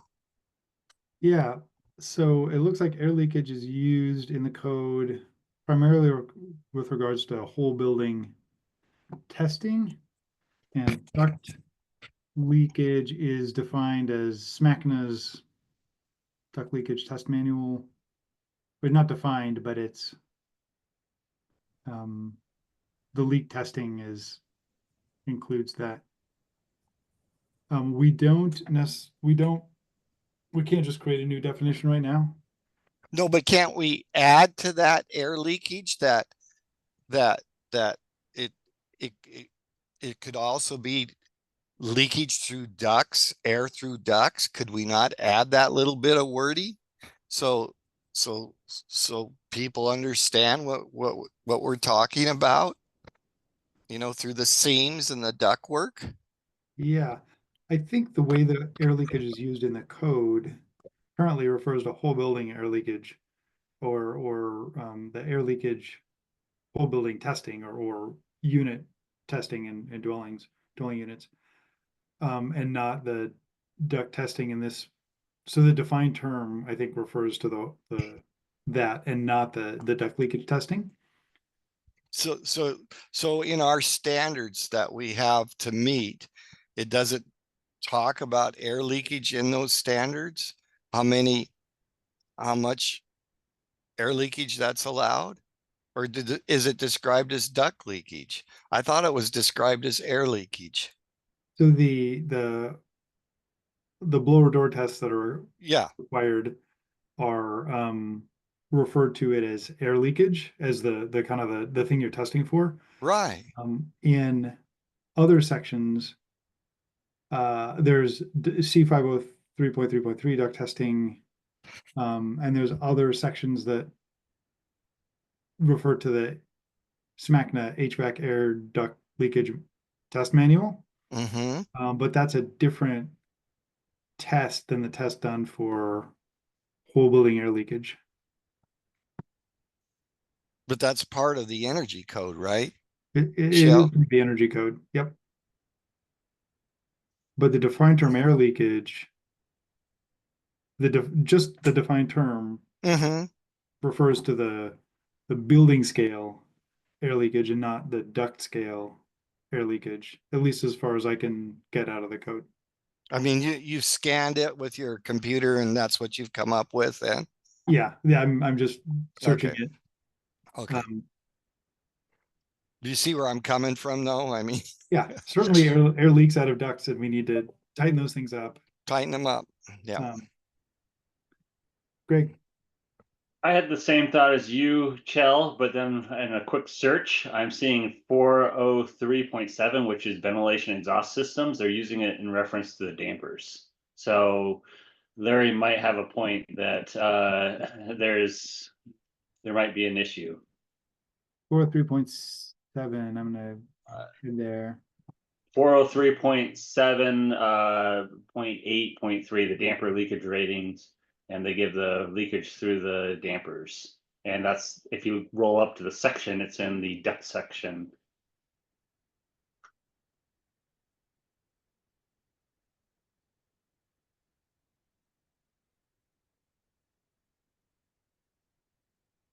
Lisa, go ahead. Well, I'm trying to find this. Greg, is that what you spotted? Is it italicized?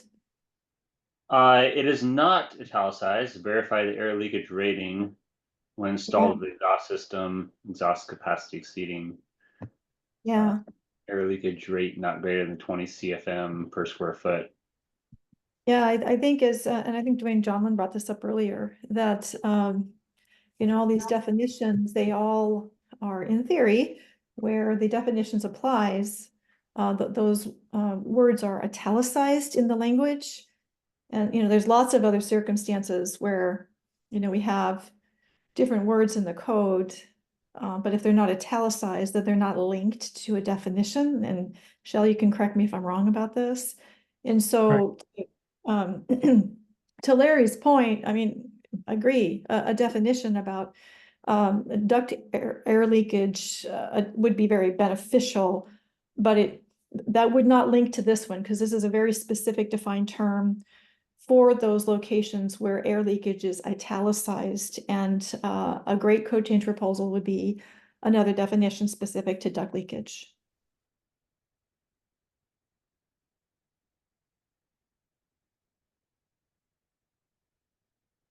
Yeah, so 403.7.8.3 uses the term air leakage, but it's not italicized, so it's not used as a defined term there, but it is used in the context of duct leakage right there.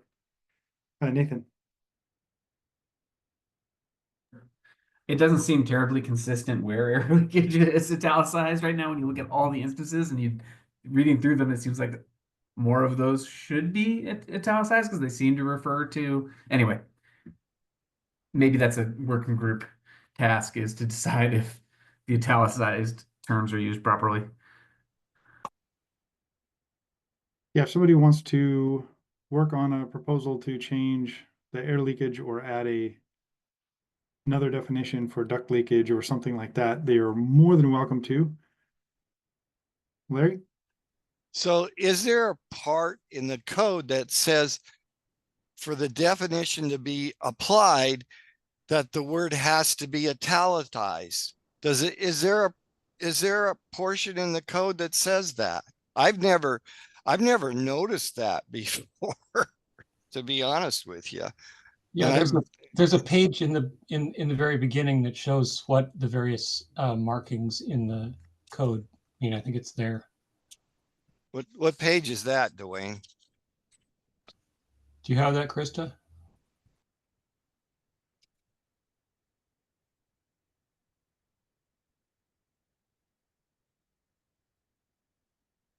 I don't know what page it is, but it's in the preface, italicized terms.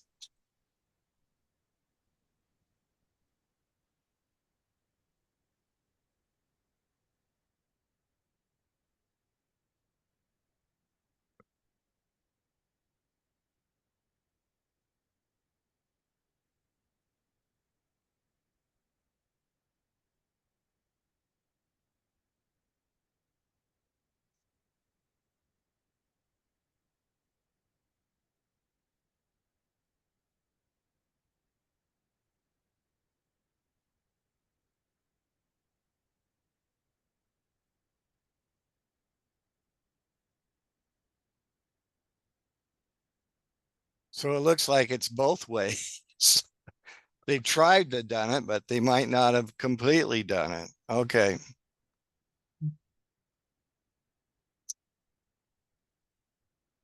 Okay. I'm inclined to to move on and to happily accept a code proposal. If anybody thinks this needs to be changed. Okay, any other comments? We'll continue scrolling through.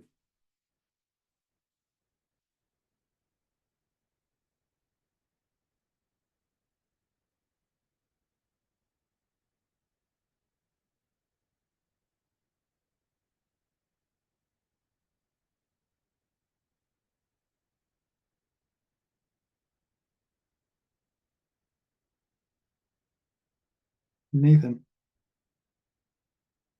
I think the what just appeared on the screen, common areas, is an example of the terms defined, but I don't think it's actually italicized anywhere in the current document. Well, I did a search and I didn't notice it. It pops up in the document, but it's not italicized. Okay. It only occurs, I think, in 2 instances outside of the definition.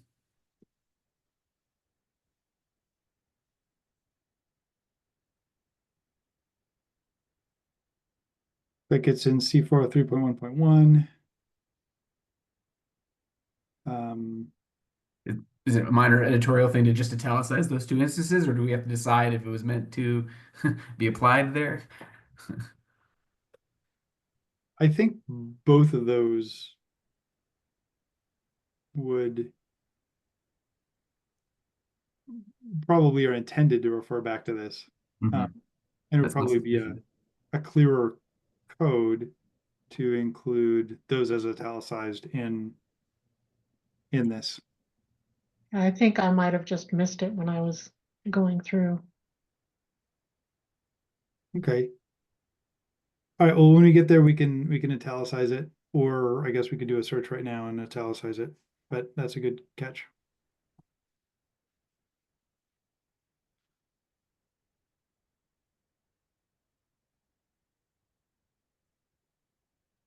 All right, Nathan, your hand's still up? I'm done, sorry. Okay. All right. Keep scrolling.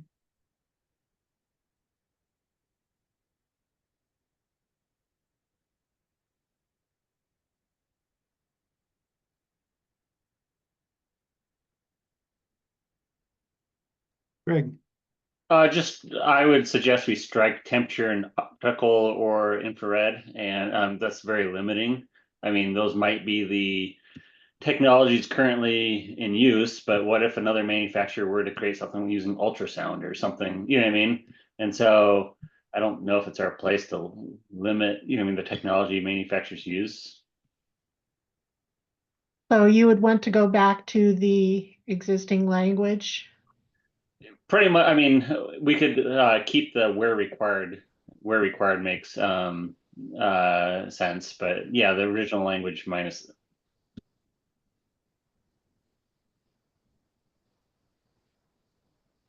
Well, where required is being struck from the proposed. So.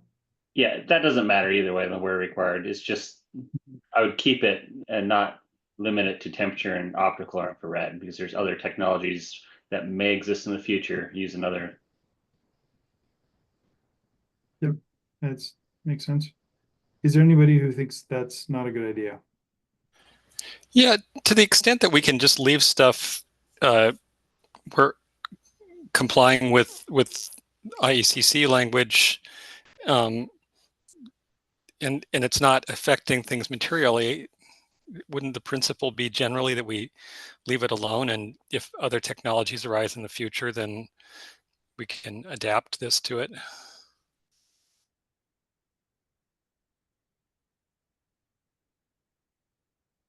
I think this is also an instance where it was in our code first and the IECC just adopted it for the 2024. So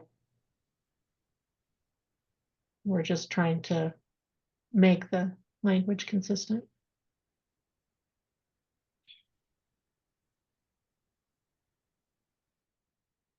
Hey, we have 2 opinions out there. I don't want to spend a whole lot of time on this because fairly minor, but does anyone want to make a motion to do one thing or the other? Motion to leave it alone? To, in other words, include temperature, optical, or infrared? Yes. Okay, we have a motion to use it as written on the screen with command control ventilation. Is there a second?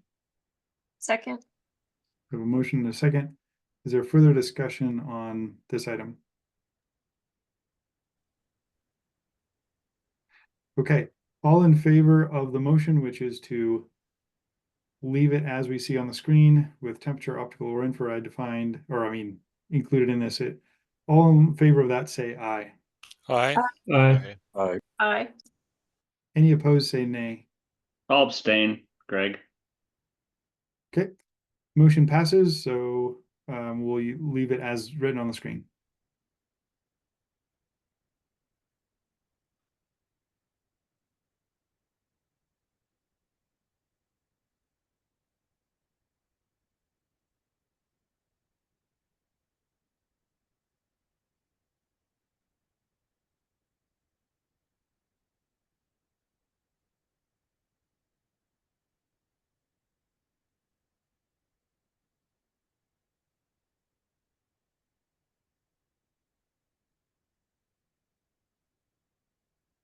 This just one thing here, energy recovery ratio series. SERR doesn't look like it's, I guess it's comma series. Okay, I get it.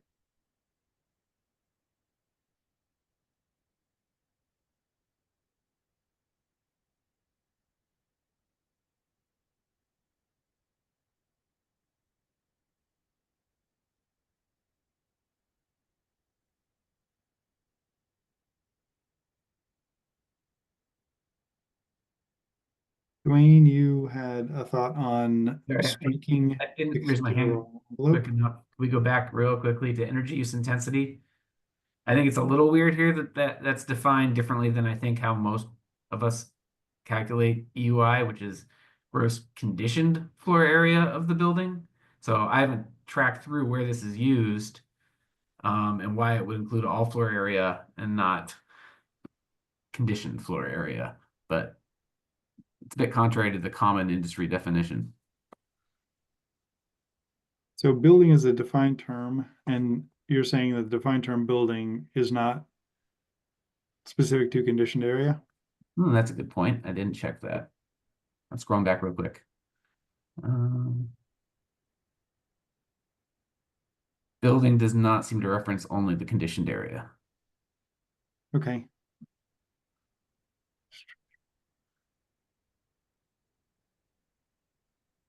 You could have a building that's got a open area in the middle, and I think technically that would be classified as building area.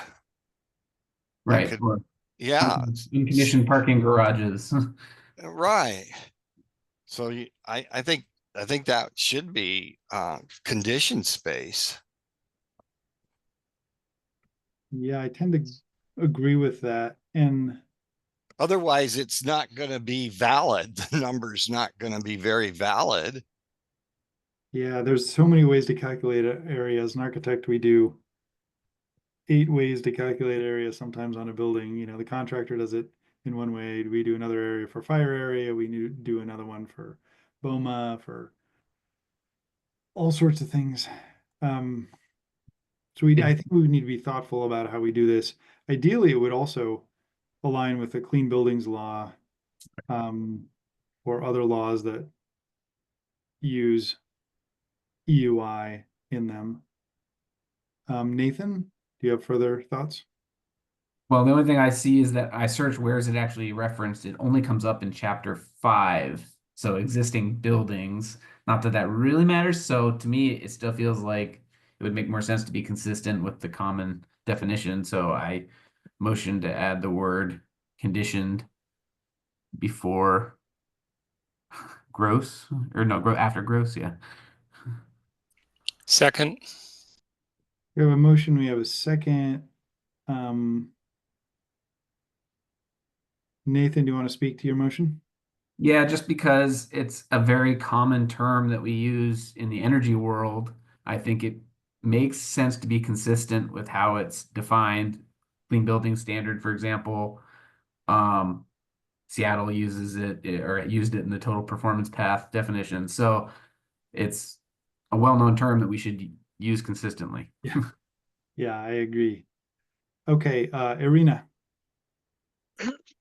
I disagree. Energy use intensity relies on includes all the energy associated with the building energy system consumption. For example, as you mentioned, the enclosed but unconditioned parking garages, have parking garage lights or exhaust fans, and that should be lumped into EUI. Or, for instance, site lighting. So it's not necessarily tied to the conditioned floor area. Thanks, Irina. Luke. Yeah, the clean building standard defines gross floor area. I see that IECC does not appear to do so, but that definition includes the square feet measured between the exterior surfaces of the enclosing fixed walls of the building, including supporting functional lobbies, offices, restrooms, equipment storage areas, mechanical rooms, break rooms. And it goes on to say gross floor area does not include outside bays or docks. So potentially we could put a definition in here for gross floor area.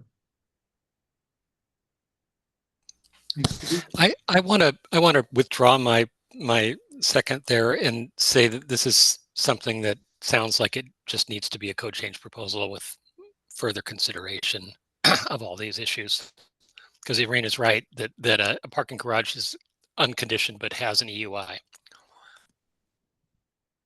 Okay, so Dwayne withdrew his second. Did anybody else want to second the motion?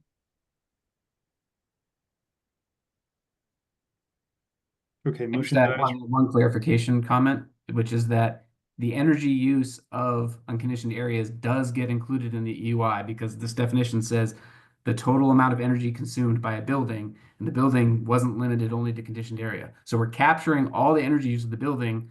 The important part is the way I'm always used to seeing EUI calculated is the denominator you divide by gross conditioned floor area. But I can see a scenario where you have a building with no conditioned floor area. So then what, if EUI is referenced, what do you do there? So I'm willing to withdraw my motion and maybe consider code change proposal language. Okay. Motion is withdrawn. We still have, Irina, you've got your hand up? No, I will remove it, sorry. Okay, Margaret.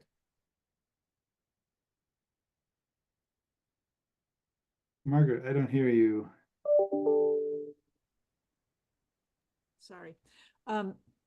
This definition thing is really, really messy, and the definition in Energy Star matches exactly what's on the page here. And I think there are probably 5 different definitions sitting out there. So I agree that it should be a code change proposal. Okay, great. I think a lot of us are in agreement on that. Unless somebody else makes a motion, we'll leave it the way it is and move through the code. Dwayne, do you want to talk about exterior wall envelope? Yeah, I'd searched through the thing and didn't find that term used anywhere. So I figured we should strike it if it doesn't actually exist in the code. That makes sense to me. Does anybody want to speak in favor of keeping this definition? Okay, we'll strike it out and move on.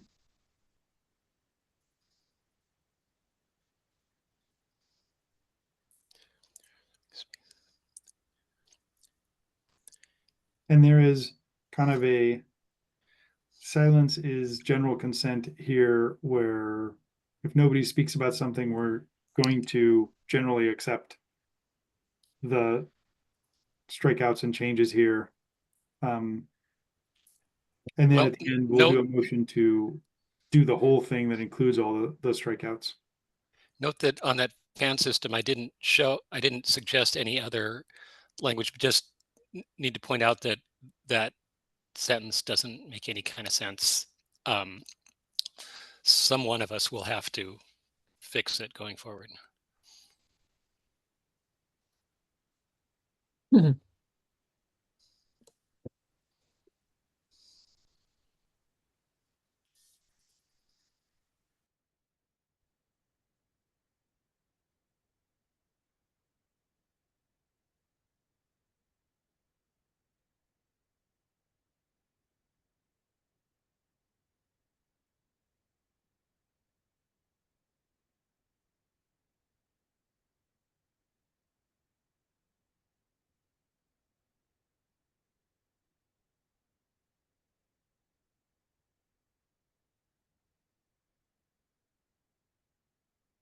Kim. Yeah, I'm curious in group R, if the tag would feel there would be benefit in copying the language that's in 101.2 that talks about the I occupancies.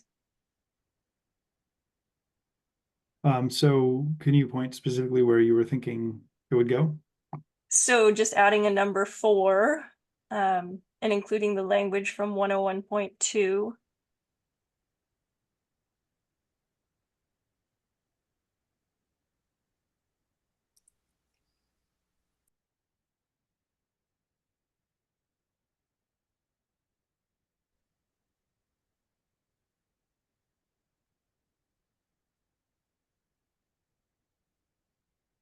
Or could we just reference 101.2 here? I would be fine with that. I'm just wondering if some sort of correlation would be helpful. I think that would be helpful because to the extent that group R is defined earlier in 101.2, it should also be consistent here. And I'm a fan of rating a definition once and not twice, just in case something gets changed.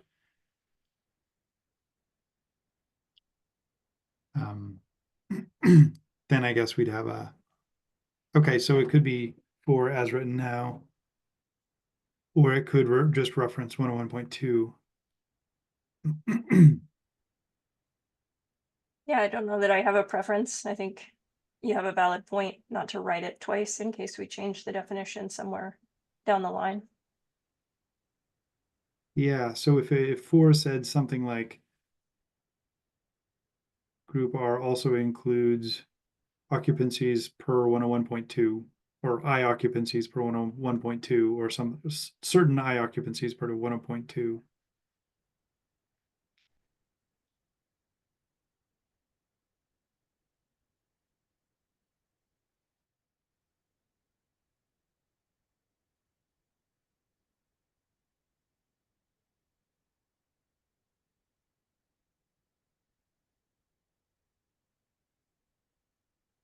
Good catch, Kim.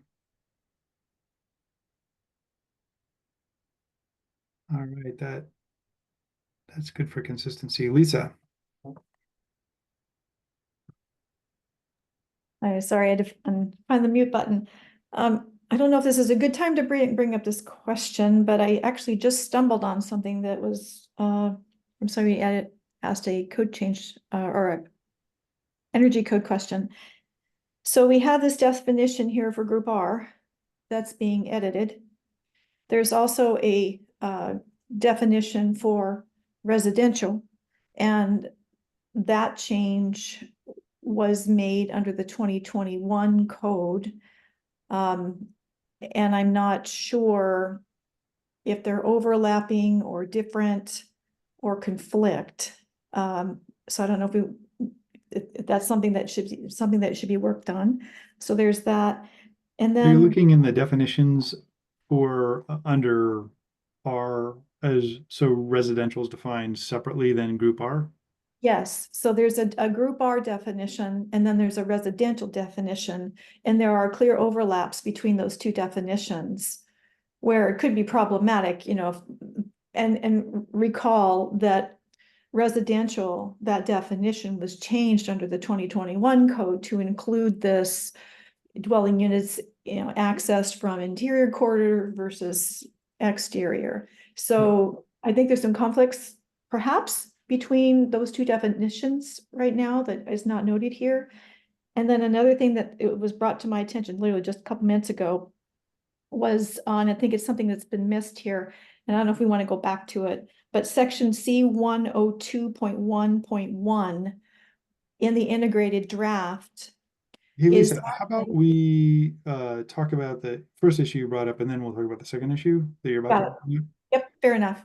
So It's all right now, interrelated, but yeah. okay, right now we have, oh, they are related?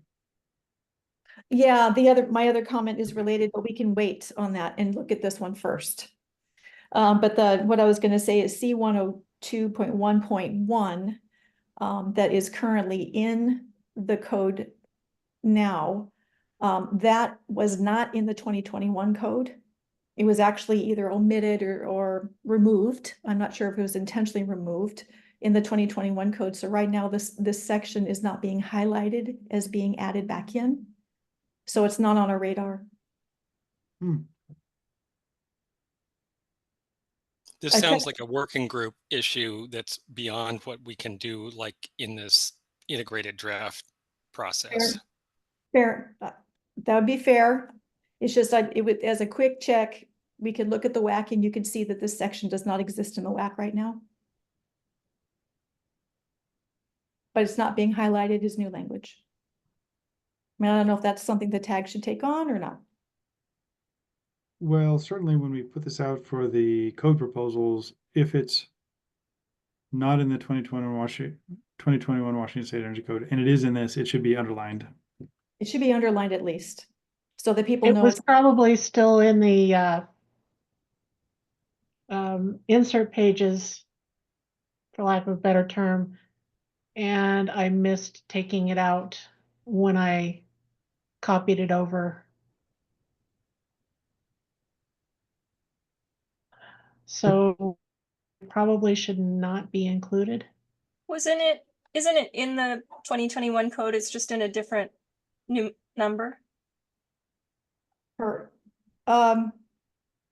Perhaps, but if it's been moved, it should still be highlighted, or no? Well, I think the no numbering of the code is highlighted as changed. Yes, it was in 101.4.1, but the exact same language was moved to 102.1.1. You're right, Kim. Good catch. Thank you. Okay. So it's in the 2021 code. It is. Okay, thank you. So then the next, going back under the definitions, group R, there is now a group R definition and a residential definition, but there is similar language. And I could agree, this might be something that would require a working group to tackle to make sure that these two definitions don't conflict. Definitely. And the residential one is residential building. And group R is, the Venn diagram is not exactly the same for group R and residential building. So does anybody want to take on a code proposal or be on a working group to submit a code change or proposal in the next few months? I'll work on it. I would work on that with Lisa, Kim Barker. Anyone else?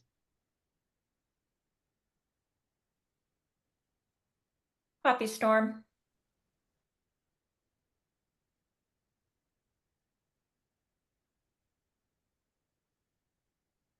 Thank you.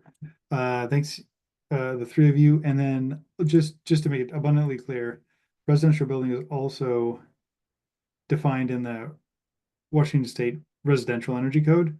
And so that definition should be considered when defining a residential building in the Commercial Energy Code. I think you knew that, but I just wanted to make that clear. Okay. All right. All right, let's move on. Thanks, Lisa. Thanks, Kim.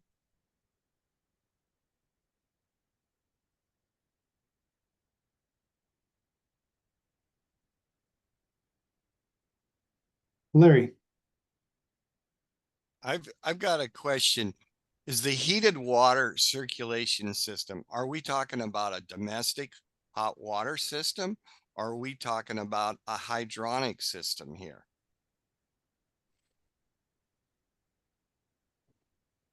Because we have over here in Spokane, we have a lot of hydronic systems that circulate hot water through the pipes without pumps. I mean, the original old systems that had a big boiler down in the basement, they didn't have a pump, and the water heats up naturally, goes out to the radiators, falls back to the bottom of the boiler, and just recirculates. And the way that system works is there's a thermostat on the burner for the boiler. Okay. A very simple system, but it circulates hot water through the hydronic system, and it doesn't use a pump. And it works very well because the piping system was all designed off of the radiators, and it's all the pipes pitched back to the boiler. okay. So today we have to choose some language from 2021 Washington State Energy Code or 2024 IECC. If changed language is not in either of those, But my basic question is this a domestic hot water system for supplying domestic hot water? Or is this a hydronic system? What does that, because I looked, I couldn't find anything that talked about a hydronic system. So which system are we talking about here? I have a guess, but I think you're asking a good question that it's not. And then that has to really do with what's down below here. Okay. Does the term heated water source within that definition not imply that it's a domestic hot water No, system? no. I mean, both have a heated source.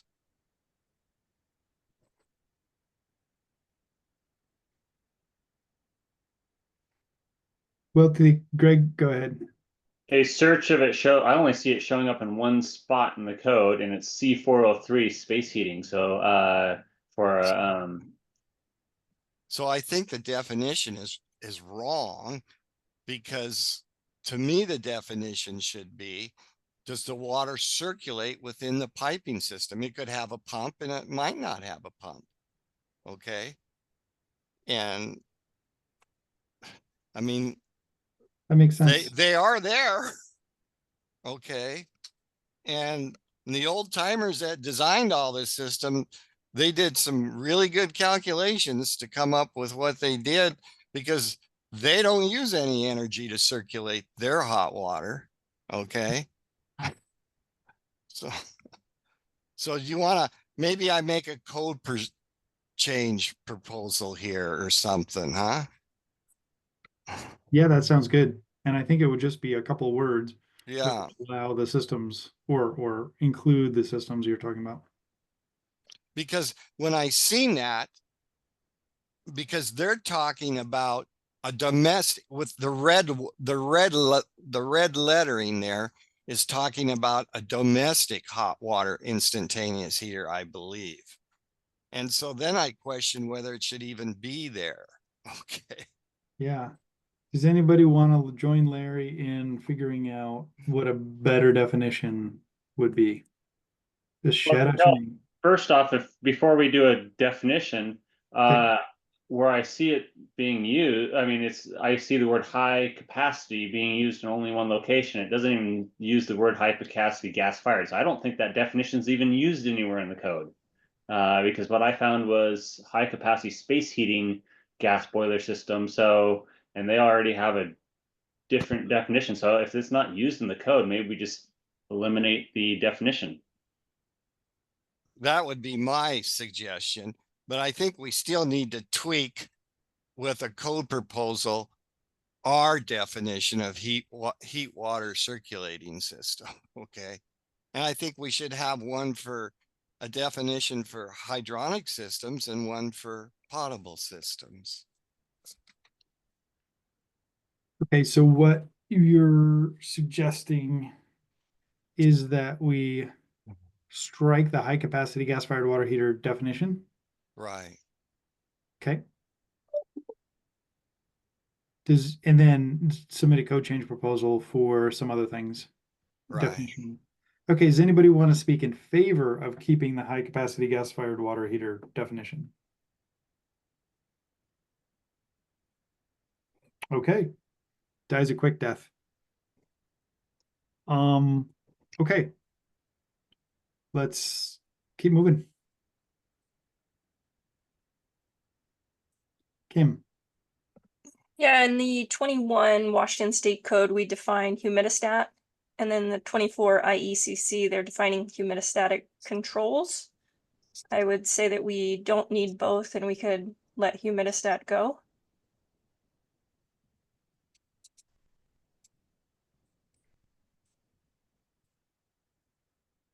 Thanks, Kim. Does anybody have similar thoughts?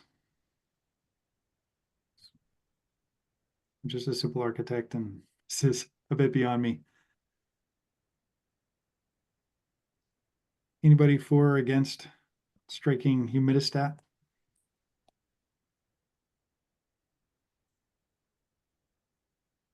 Okay, we will strike it. It was a Washington State amendment.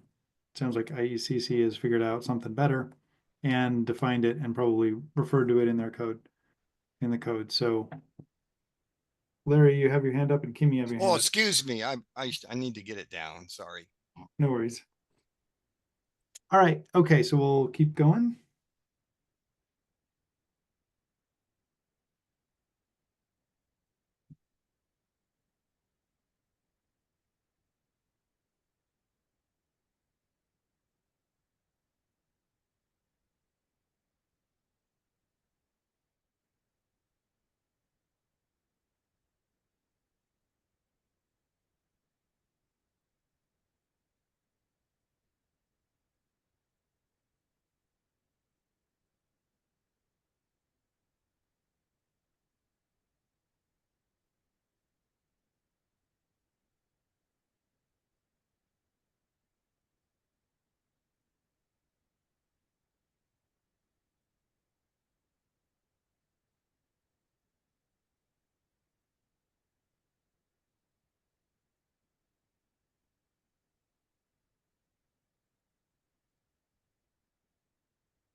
Dwayne, you have a comment here?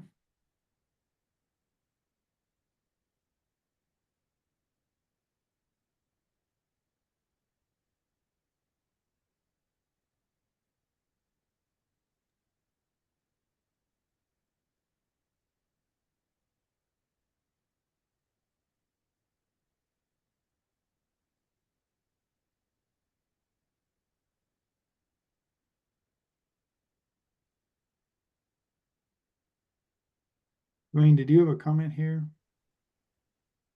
about anything that should change?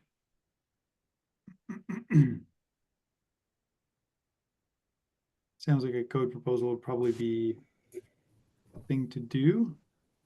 Can you hear me now? Yeah. Sorry.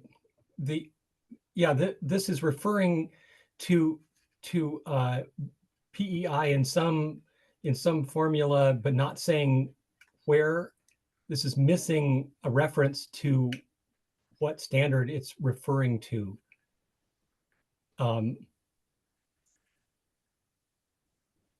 Anyway, I think it's missing something. I just didn't have time to figure out what standard they're talking about. Yeah, you mean for PEICL or PEIVL? Yeah, that's and maybe one of you engineers on the call remembers the name of that newer standard that came out that defines PEI. Anyway, it's missing something. Can we flag that for needing to be fixed? Anybody on the call know what PEIVL or PEICL refers to, or what standard it comes from?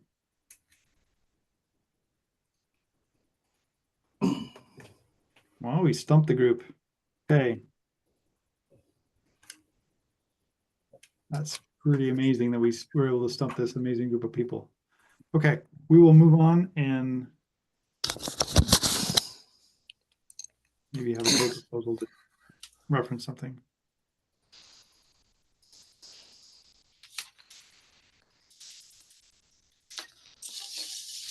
Kim. Sorry, I'm a little bit early. Sensible recovery effectiveness is what I wanted to look at. Okay. Well, I don't see any other hands up for this section, so raise your hand if you want to cover something before we get to sensible things.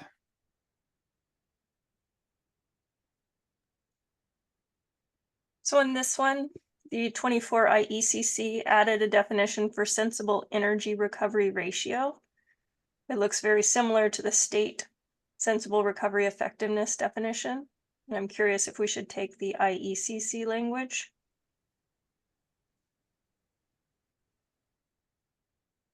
Okay, so This is a good catch, Krista. This one that she's referring to, the sensible energy recovery ratio definition, did show up in the draft that I reviewed a couple of weeks ago.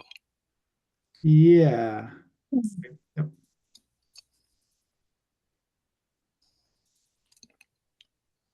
I don't know what happened to it. I can't explain it. I'm sorry. No, it's there. It was under ER, series. Yeah, it's not where you think it would be. Series. It's back in the E's. Yeah.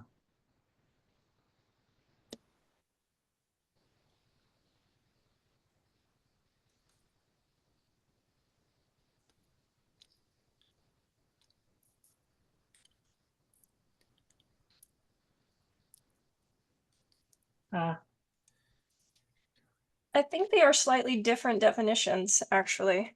Those are completely different. This is sensible energy recovery ratio is a whole different term.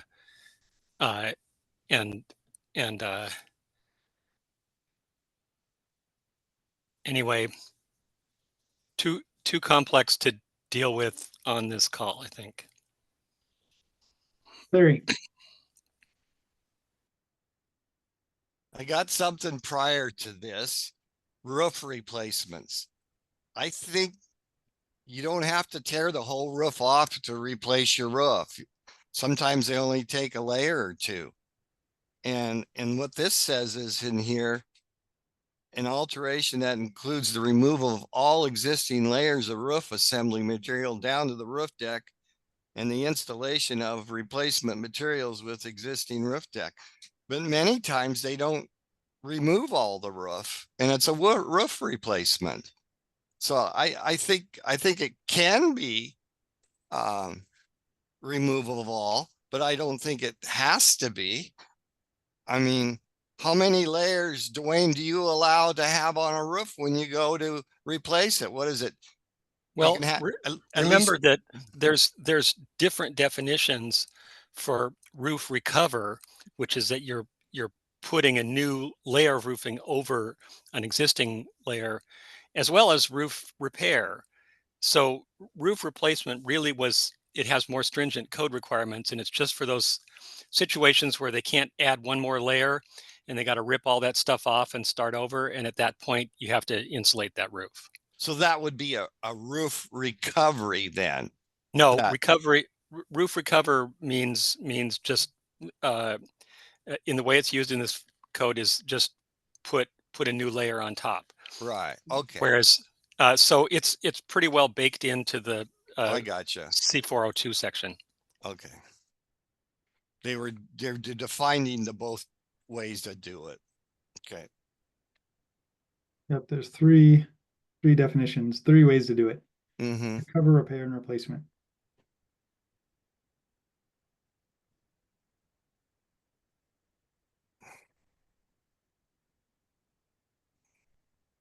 Okay, Krista, did you get the information you wanted?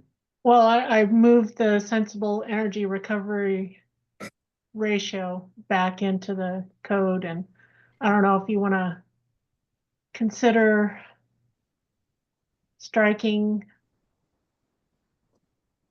And they're pretty much identical, aside from the reference to the standard. I thought the wording looked different, but I can't remember right now when we had it. Energy recovery ratio, comma, sensible. Yeah, that just seems like nobody's going to find that one. So, but I think the question is, do we need sensible recovery effectiveness as well? So sensible recovery effectiveness was a state definition. Yeah. And again, the only difference is that. And the order of the words. So sensible recovery effectiveness does appear, I don't know, 10 or 15 times in the code. So if we remove the definition for it. Oh, good point, Chelk, because sensible energy recovery ratio only shows up in the definition. So it's not actually used in the body of the code. So we should strike sensible energy recovery ratio.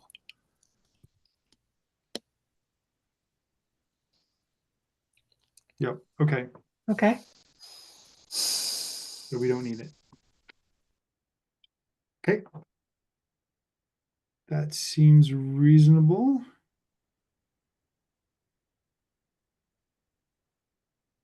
Okay, I have a question for the group. We took a break an hour ago. We're going until, are we going to 1 today? Yeah. Yep. We could continue going and take a short break, or we could take a 10-minute break for lunch. So should we take a 5-minute break? Should we take a 10-minute break? 15-minute break? Just use your thumbs. All in favor of a 5-minute break only. Use your thumbs. Okay, how many people are in favor of a 10-minute break?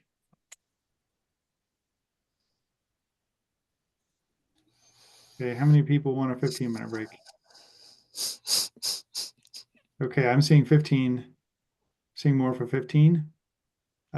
So we will reconvene at 12 after the hour, at 12:12. And then we'll keep on going till 1 o'clock.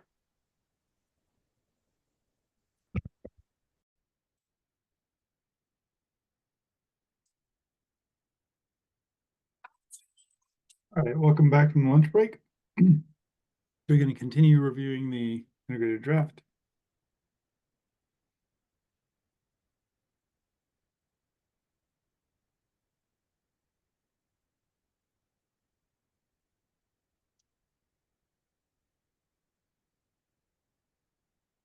Chris, I had a question for you as we're going through this. Were there a few areas where you thought were particularly thorny that we should make sure we get to today just so we can form a work group to address? There were a number of items that I had the comments on that I wasn't sure how to treat the sections. Off the top of my head, I'm not recalling specific section numbers. We can scroll through the comments if you want to go that way. I guess I'm trying to just think, are we going to get through this in 2 sessions or 3? If we can get through it in 2, that means we would need to address any of the thorny issues with a work group now, because we wouldn't have another work group opportunity if we try and get through it in 2 sessions. We're about halfway through the. No, we're not anywhere near. No, we're not even near. We haven't even hit any of the thorny stuff yet. Yeah. Okay, so we'll just assume that this is gonna happen in 3 sessions, so why don't we just keep going.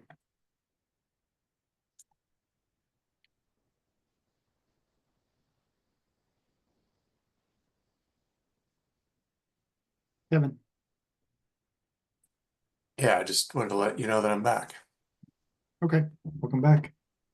We just finished our lunch break. Oh, okay, great.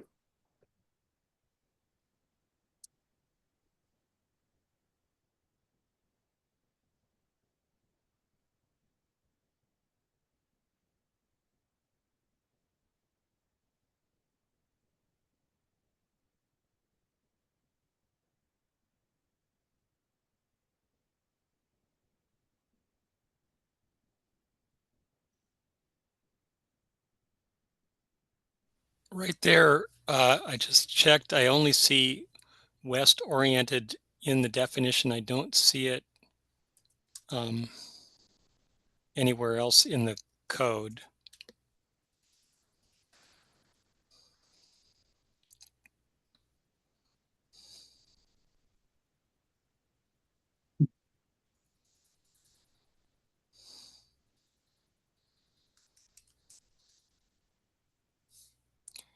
Same goes for east oriented.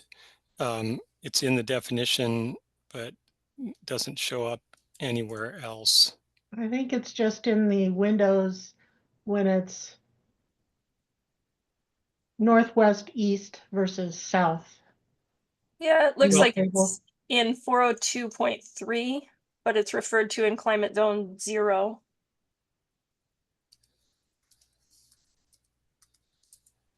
We don't have that climate zone in our state. It is really warm in some parts of the San Juans. For like 14 days, maybe a year. So since the term west oriented and east oriented is not included, should we strike both of those definitions from our code? I would support that. Yeah, I don't know why they would be in there.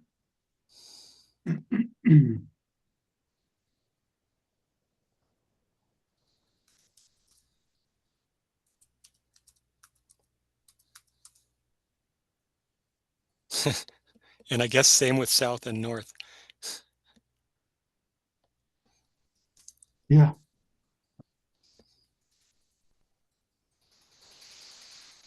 Yeah, because there are references to true north, so you don't really need oriented.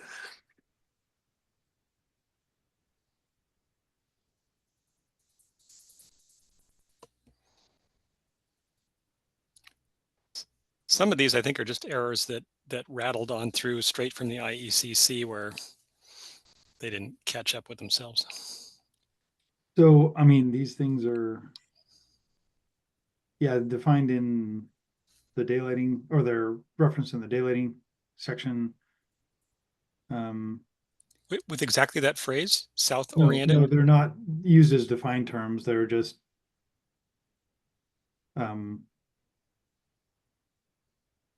licensed daylight responsive controls function, but that I don't think it's relevant here. Then there's C4 6.3.3. For fenestration on south and west exposures exceeds 20% of the wall area, automatic controls shall be configured to operate moving exterior shading devices. This is the C406 option, of course. Right, but they just don't use that phrase. They don't use the phrase south oriented. No, nowhere is south oriented, west oriented. So gone. Yep. That makes sense, Kim. Similar question, they've added work area as a defined term in the IECC. I'm having trouble though, I'm not seeing that used anywhere in the code, but I wanted to confirm if anybody sees where that might be used. It's how, I think it comes from the International Existing Building Code, right? Work area is defined there, yes. But I think you're right that it's not, it doesn't exist in the energy code. Yeah, I think it was in a section that I didn't incorporate into the integrated draft, and that's why it wasn't added to the definitions. Right. It's a chapter 5 thing. They have a different method of handling existing buildings. So work area is gone. Yep. If somebody sees fit, we can always put it back. Lisa.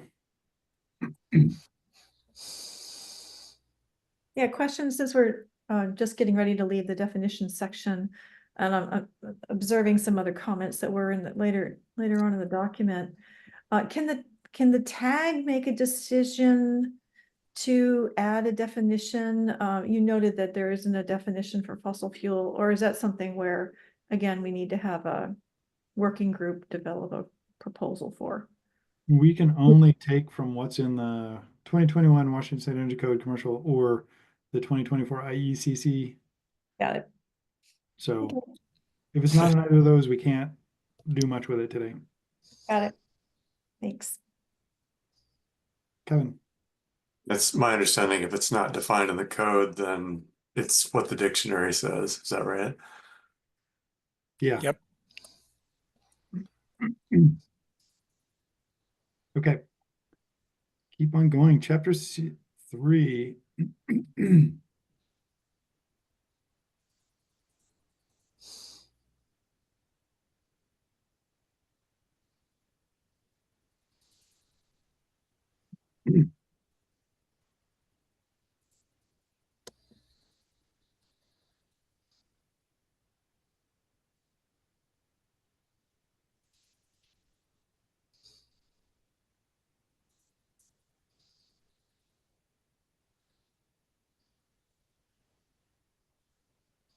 Chapter 4. Well, that was quick. Well, here we are. There's exactly what I was commenting on. So right now, per your comment, it's just the dictionary definition of fossil fuel. And then I just, for kicks, stuck in the ASHRAE definition in the comment.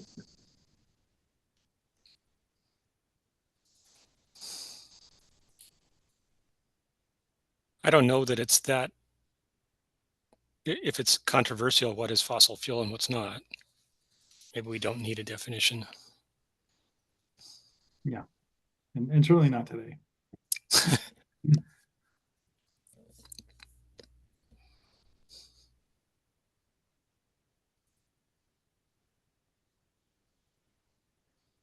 Greg. Yeah, so you scrolled past the C401, the equation.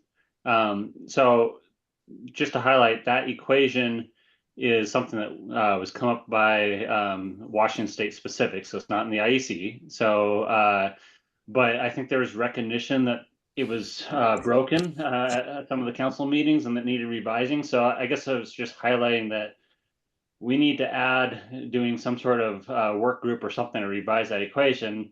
The challenge we're just going to have is, I presume most people on this tag want to be part of it, so we might hit quorum challenges. So would it make sense to make this a blocked out tag specific item that we address before we do proposals? Or A good question. So I don't know that it's broken, but it certainly could be improved. I would guess that the tag is gonna get some code proposals on this. And at that point, we could take all the code proposals and discuss them.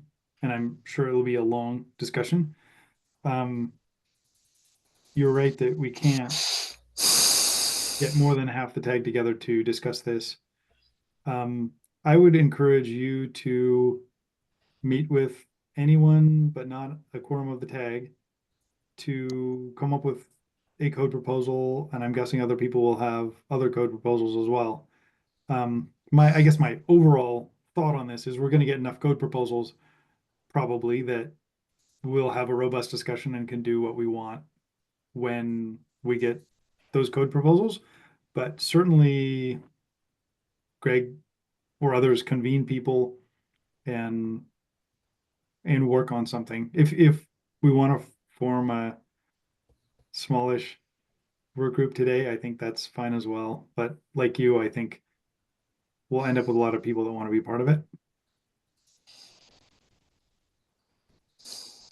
So I don't know that we could certainly ask the question and write down the names. We just might get a lot of names. Lisa. Yeah, this kind of raises another question too, where, and maybe to follow up on what I asked before, is that the tag does identify, you know, there's language that needs to be worked on. And for whatever reason, the code change proposal does not emerge. You know, does the tag have the authority to raise the topic at a later date? If there's no code proposals, the tag cannot really discuss it or make changes on it. So we do need code proposals that suggest changes, and within the scope of those changes, that the tag can then later make modifications within the code proposals. Can tag members, I guess, do some advocacy work to try to convene a group? Yes, certainly.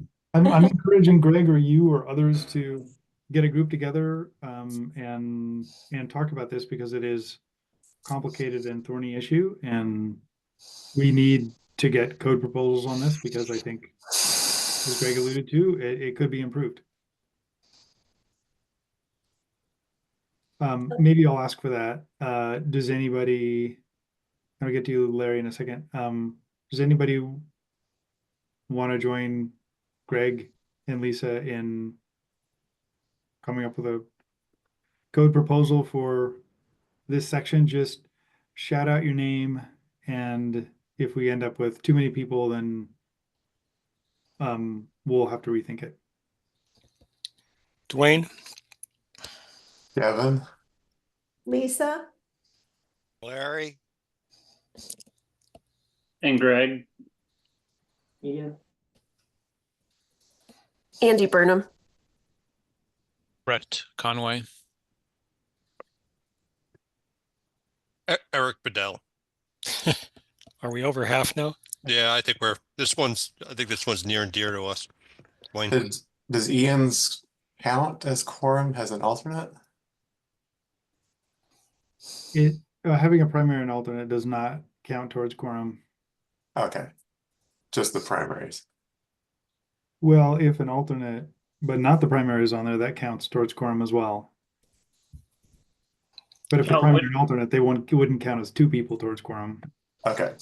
Because they can't vote at the same time. Right. What if the work group was recorded, and would that apply with the OPMA Act? So then we wouldn't have a problem with the if it was recorded and open? If we scheduled the tag meeting just to discuss modifications during the code proposal time, I don't know, Krista, is that a thing we could do? We'd have to have staff involved and do minutes and everything. Yep. And that could be a problem at this point. I can ask if somebody can cover it for me. I'm not sure that they would be happy to do that. Yeah. It might be worthwhile as a suggestion, is maybe at the end of going through this code, at the last thing we do is maybe we discuss this. We don't have to come to a full consensus, but but by having more voices involved, and kind of as we're getting alignment, then when the code proposals do get submitted, we're closer in, as opposed to big giant gap. I'm gonna go to Larry. My question is C401.3.3.2. Is this domestic hot water or is this hydronic hot water? I'd like that clarified all the time myself. But That's service hot water, so it's domestic. Yeah, we use service for domestic a lot throughout the entire code. So service is basically equal to domestic. okay, thank you. Yep. Nick. In some of my own other committees, we hold, and so do councils hold workshops where you can discuss these things and come in. There's no minutes taken. It's just a simple workshop. You can have public attend if they want to too, but I'd suggest something like that if possible. And that's fine as long as you don't convene a quorum of the tag. That's the sticking part. I would also like to read back the names that I have on that work group to make sure I got everyone, if that's okay.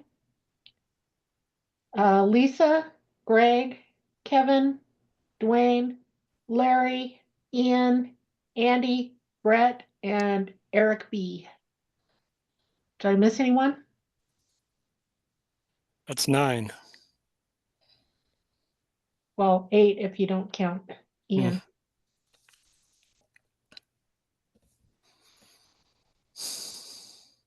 So that would then not be a quorum. But you can't come, Chell. Well, that seems like that's possible. You just, Greg or whomever is organizing that group, just make sure that you are not emailing or getting a quorum of the tag. Be vigilant about that. And what usually comes out of that is some reporting back of the group, and then that could be a code proposal, or you could end up making 4 code proposals or 10 code proposals out of that group. That seems like a good thing to do. And yeah, okay, so go ahead, go for it. Just be very careful about quorum and submit a code proposal. I think that'd be great. And please also include Mike Kennedy, our longtime consultant, who has some very strong ideas about this.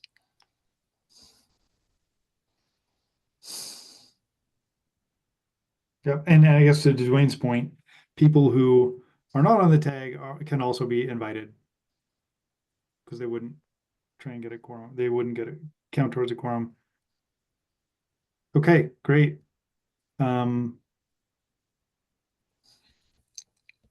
Okay, I think maybe we'll leave this one as is for now for the integrated. Larry, I guess, do you have a comment? Okay. I guess maybe, unless somebody else has a comment, we'll leave this as is for the integrated draft, just with some clerical updates.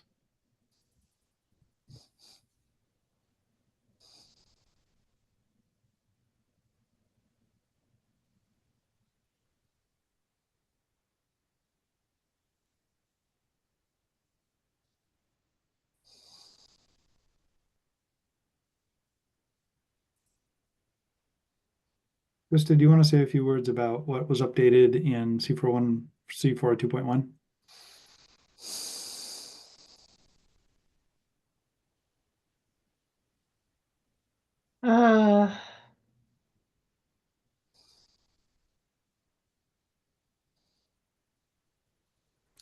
This is IECC language. Yeah. I don't really have a lot to say about it. Did they flop the tables again, or I don't remember. Okay. It just adds the thermal bridging and a specification for walk-in coolers and freezers. The rest is just updating section references pretty much. Okay. Great.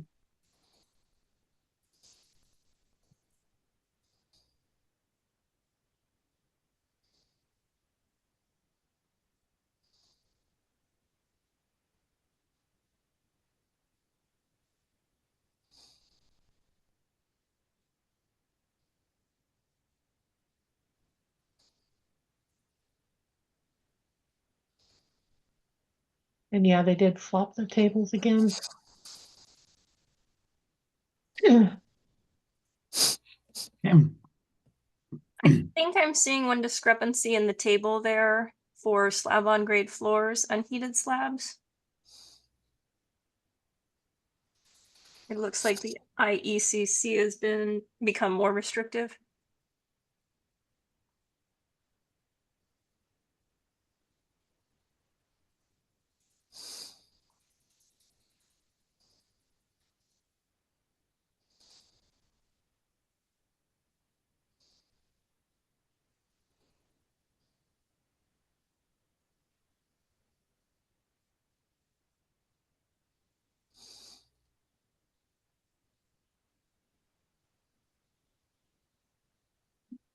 This column.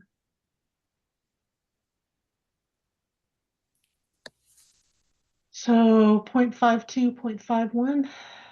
Yeah, that's what I'm seeing.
And this was one of my questions on this section, where IECC references ASHRAE, where we normally just reference Appendix A. My comment there was that it's just way more convenient for everybody here in Washington State to be able to just flip to the back of that same book instead of buying a different standard and looking in that.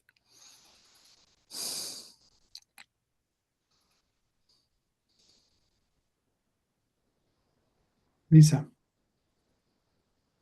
Good question for whoever has the IECC right in front of them. What does the IECC have for mass wall U factor and R values?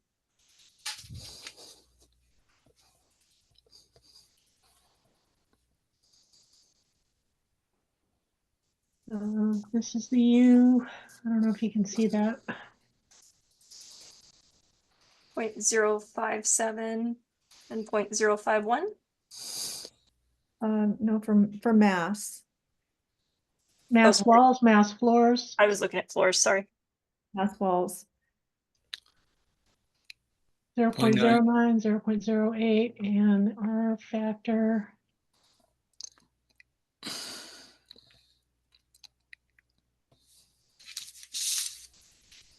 is 11.4 and 13.3. If you scroll back up to, again, the U factor. Right, making sure we got this right. I'm looking at the integrated draft. I think, yeah. I don't think it reflects that.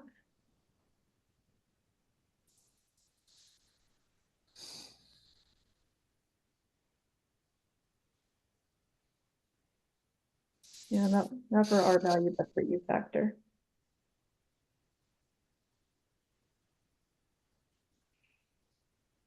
Yeah, it still says 0.104 and 0.078.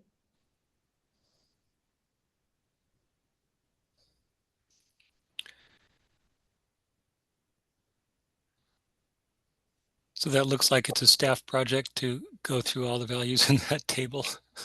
Yeah, Sorry. and actually 0.078 would be more stringent, so we should keep Right. it. Yeah, but certainly pick up the IECC reduction for all other down to 0.09. Oh, I can review those all again and make sure I have the.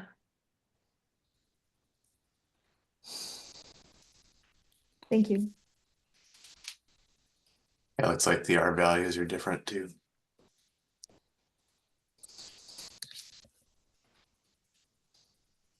So, yeah, okay, let's change the R values or update them and then go back to the language we were looking at.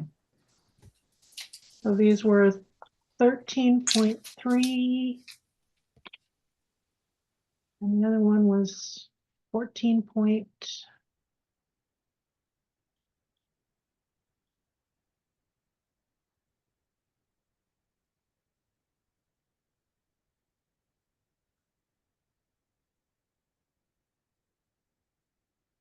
No, 11.4 and 13.3. Sorry, you were right. Or no. There we go.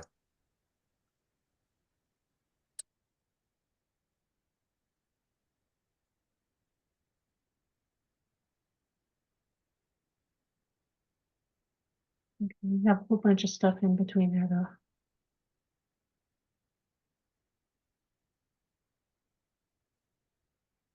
Okay, so the discussion here was on whether we Whether have, reference, go ahead. whether reference ASHRAE or Appendix A, and I think it's easier to keep the language in our code so people don't have to buy another book.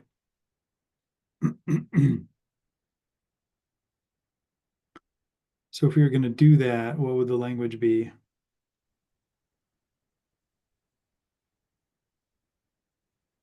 Go ahead, Kevin. It is Appendix A revised to keep up with ASHRAE 90.1?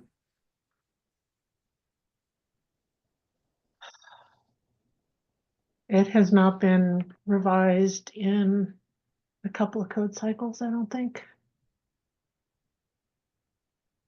I don't imagine there's a huge difference. It's not a, it's just a procedure, but still.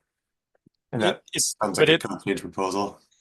It sounds like somebody will need to go through and do that comparison check and make a code change proposal to align with the current IACC, which is now ASHRAE for those.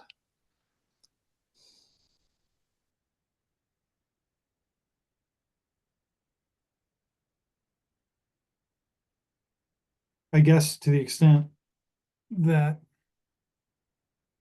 we're reviewing the integrated draft, wouldn't this be the time to do that if we're gonna maintain the most stringent one would be to not a code change proposal later, but a review now of Appendix A versus 90.1 Appendix A.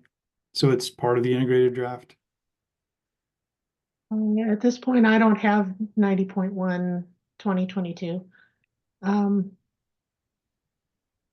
Does anybody have time to go through that and essentially submit it as part of the integrated draft?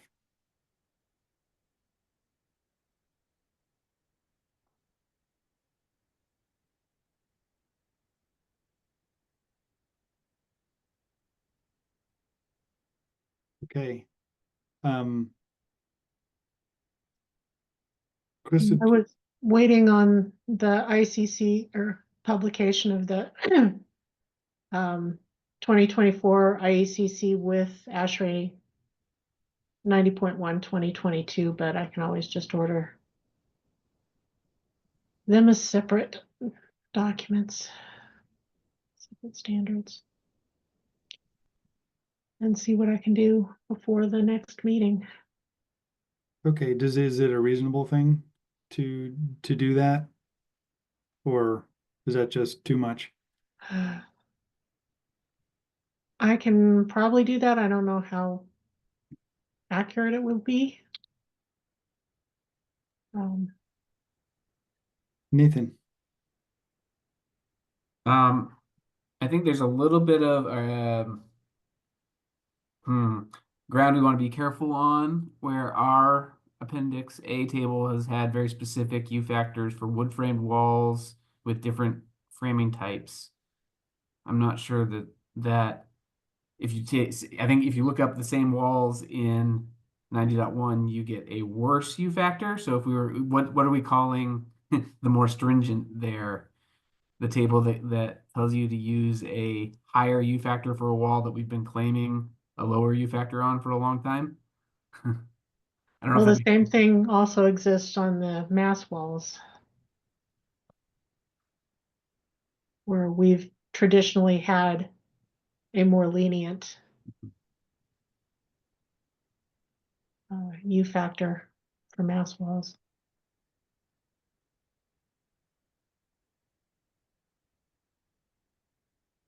So if our procedure here is to pick the more stringent of the two, then it may be that some people are going to want to do code change proposals to bring some of those values back to what our Washington state values have traditionally been.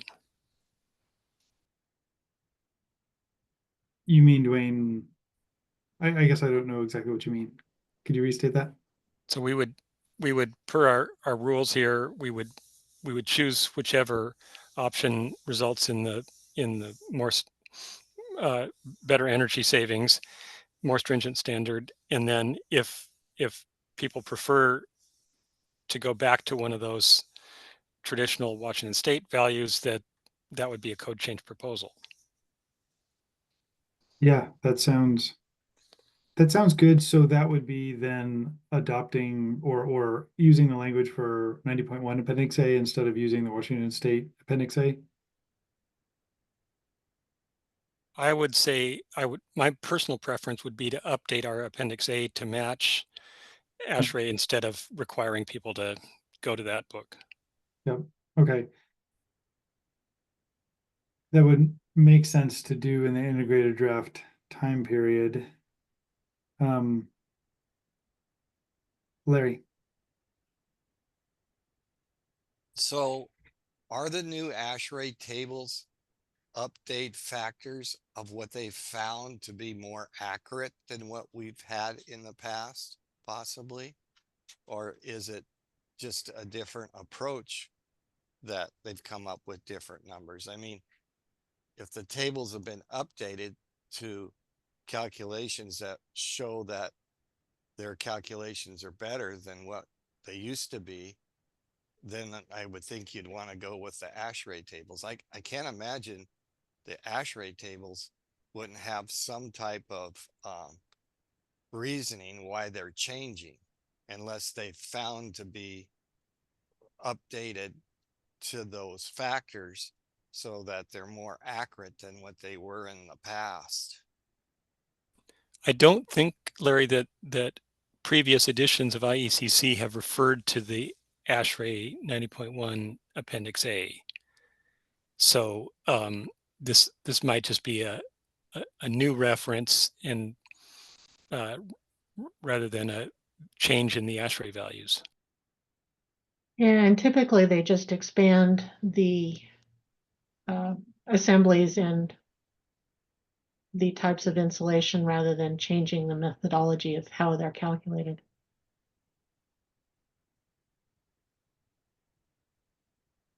Evan. Yeah, Appendix A is 36 pages and lots of tables. So this is not a small task we're talking about. And I'm sure mass walls have always been a contentious issue in the industry. So any change will get change code. We'll get proposals made. Yeah, I guess.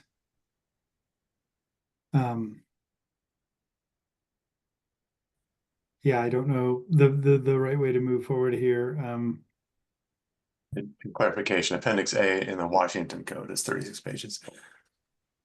Yeah. Yep. Okay. I guess I don't know how we want to move forward here.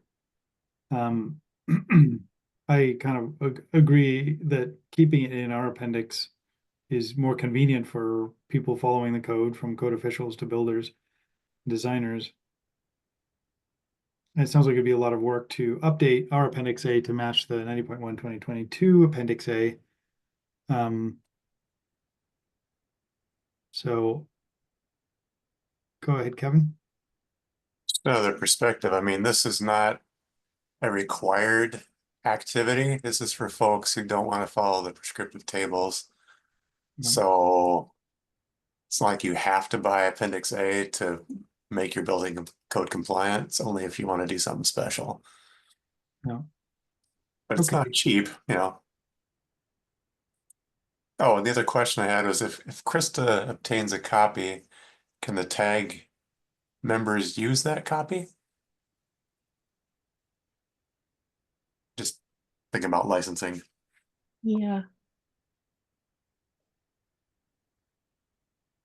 I don't know. You can probably see excerpts as we're amending it, but not the entire 90.1. The latest versions of ASHRAE documents are available in read-only form online. So everyone has free read-only access. It's just not a PDF document, but Yeah, and it tends to be in a little tiny window. Would the entirety of Appendix A constitute an excerpt of the whole standard, since it's just one little appendix?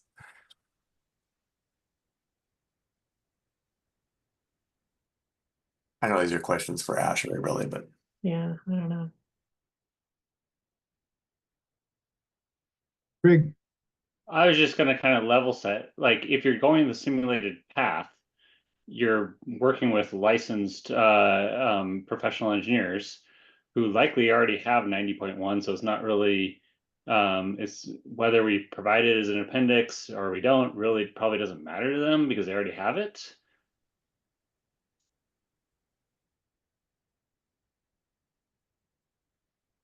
yeah, I think that's a good point. Larry?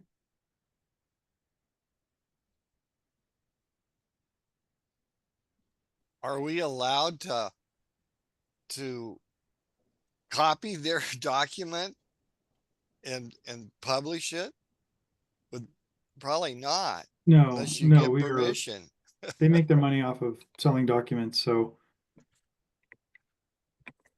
Okay. Yeah, we excerpt and amend. yeah. So I guess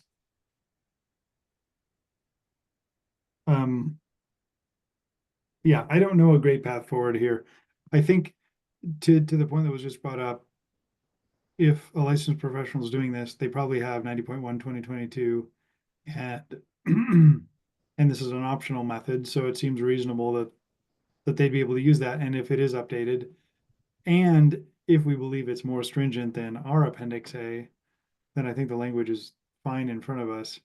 But if there's a question of whether 90.1 Appendix A or Washington State Appendix A is more stringent, then I think we need to maybe not do that. Nathan, Yeah, so just looking back at my pet example, the wood framed walls, which get used in multi-family mid-rise buildings all the time. The ASHRAE table doesn't have as many options as our tables do. So you, for example, 2x8s with R25 and intermediate framing is how we've been saying you meet code. That doesn't appear in the ASHRAE tables. But where you do have listings that overlap between our tables in Appendix A and their tables, ASHRAE is more conservative, meaning you would result in a higher U factor and have to add more insulation to hit the targets. So there's there's stringency, and then there's also, but the tables are also less developed, like less options than what we have already in our Appendix A. So there's kind of two issues there. okay. I guess one could interpolate for missing ones. Okay, I almost feel like someone should look at this outside of this tag. Um,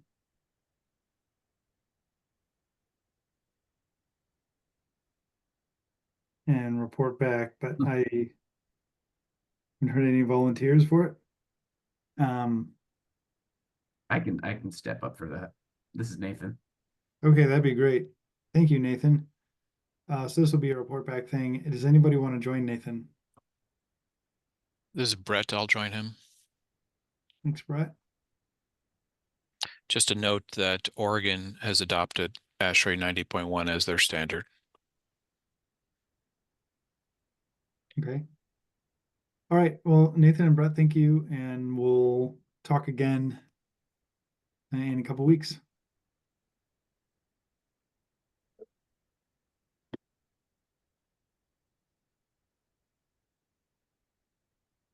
Okay. So So moving on, we've got 7 minutes left. See if we can get through a few more pages here. Yeah, so this is basically the same as this, but this is what it would look like if we kept Appendix A, and I made it Appendix CA for consistency with the IECC and also to differentiate between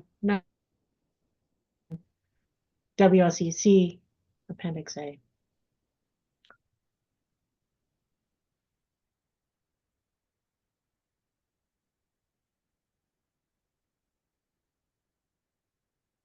And put in new sections on mass walls.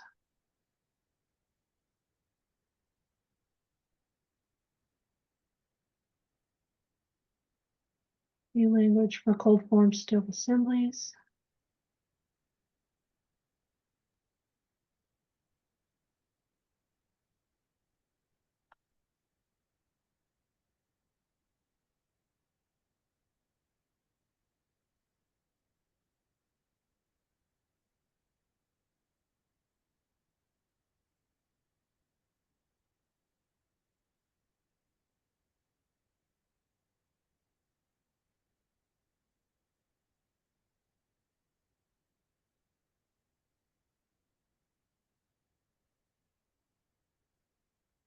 Tim. Yeah, I think there are a couple table values to look at for group R steel framed walls. I think we have some new options.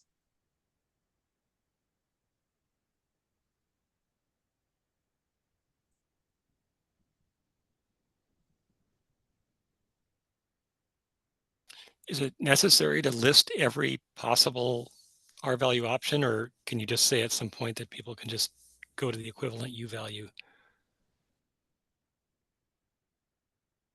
I think spelling it out for people is helpful.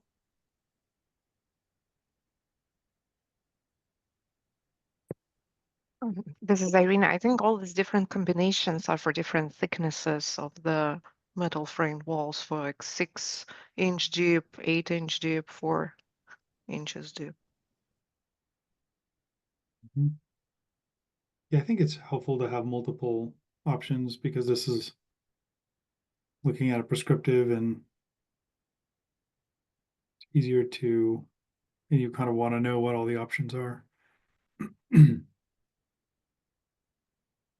guess unless I'm incorrect and the IECC values are less restrictive. But I think that they're more restrictive.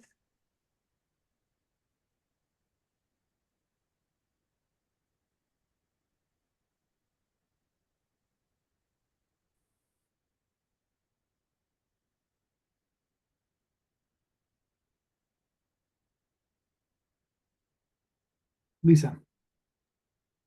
Yeah, since we only have a couple minutes left, just I noted that some of the values in table C 402.4 for fenestration haven't been updated either. So just FYI to Krista. Which table was that? C 402.4 for fenestration.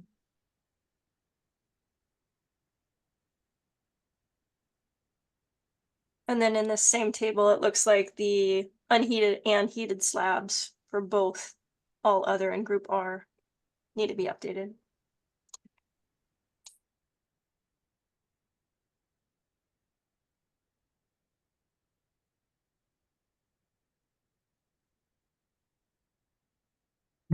So there's a few things to update. Do you want to just do that with our last few minutes live, Krista?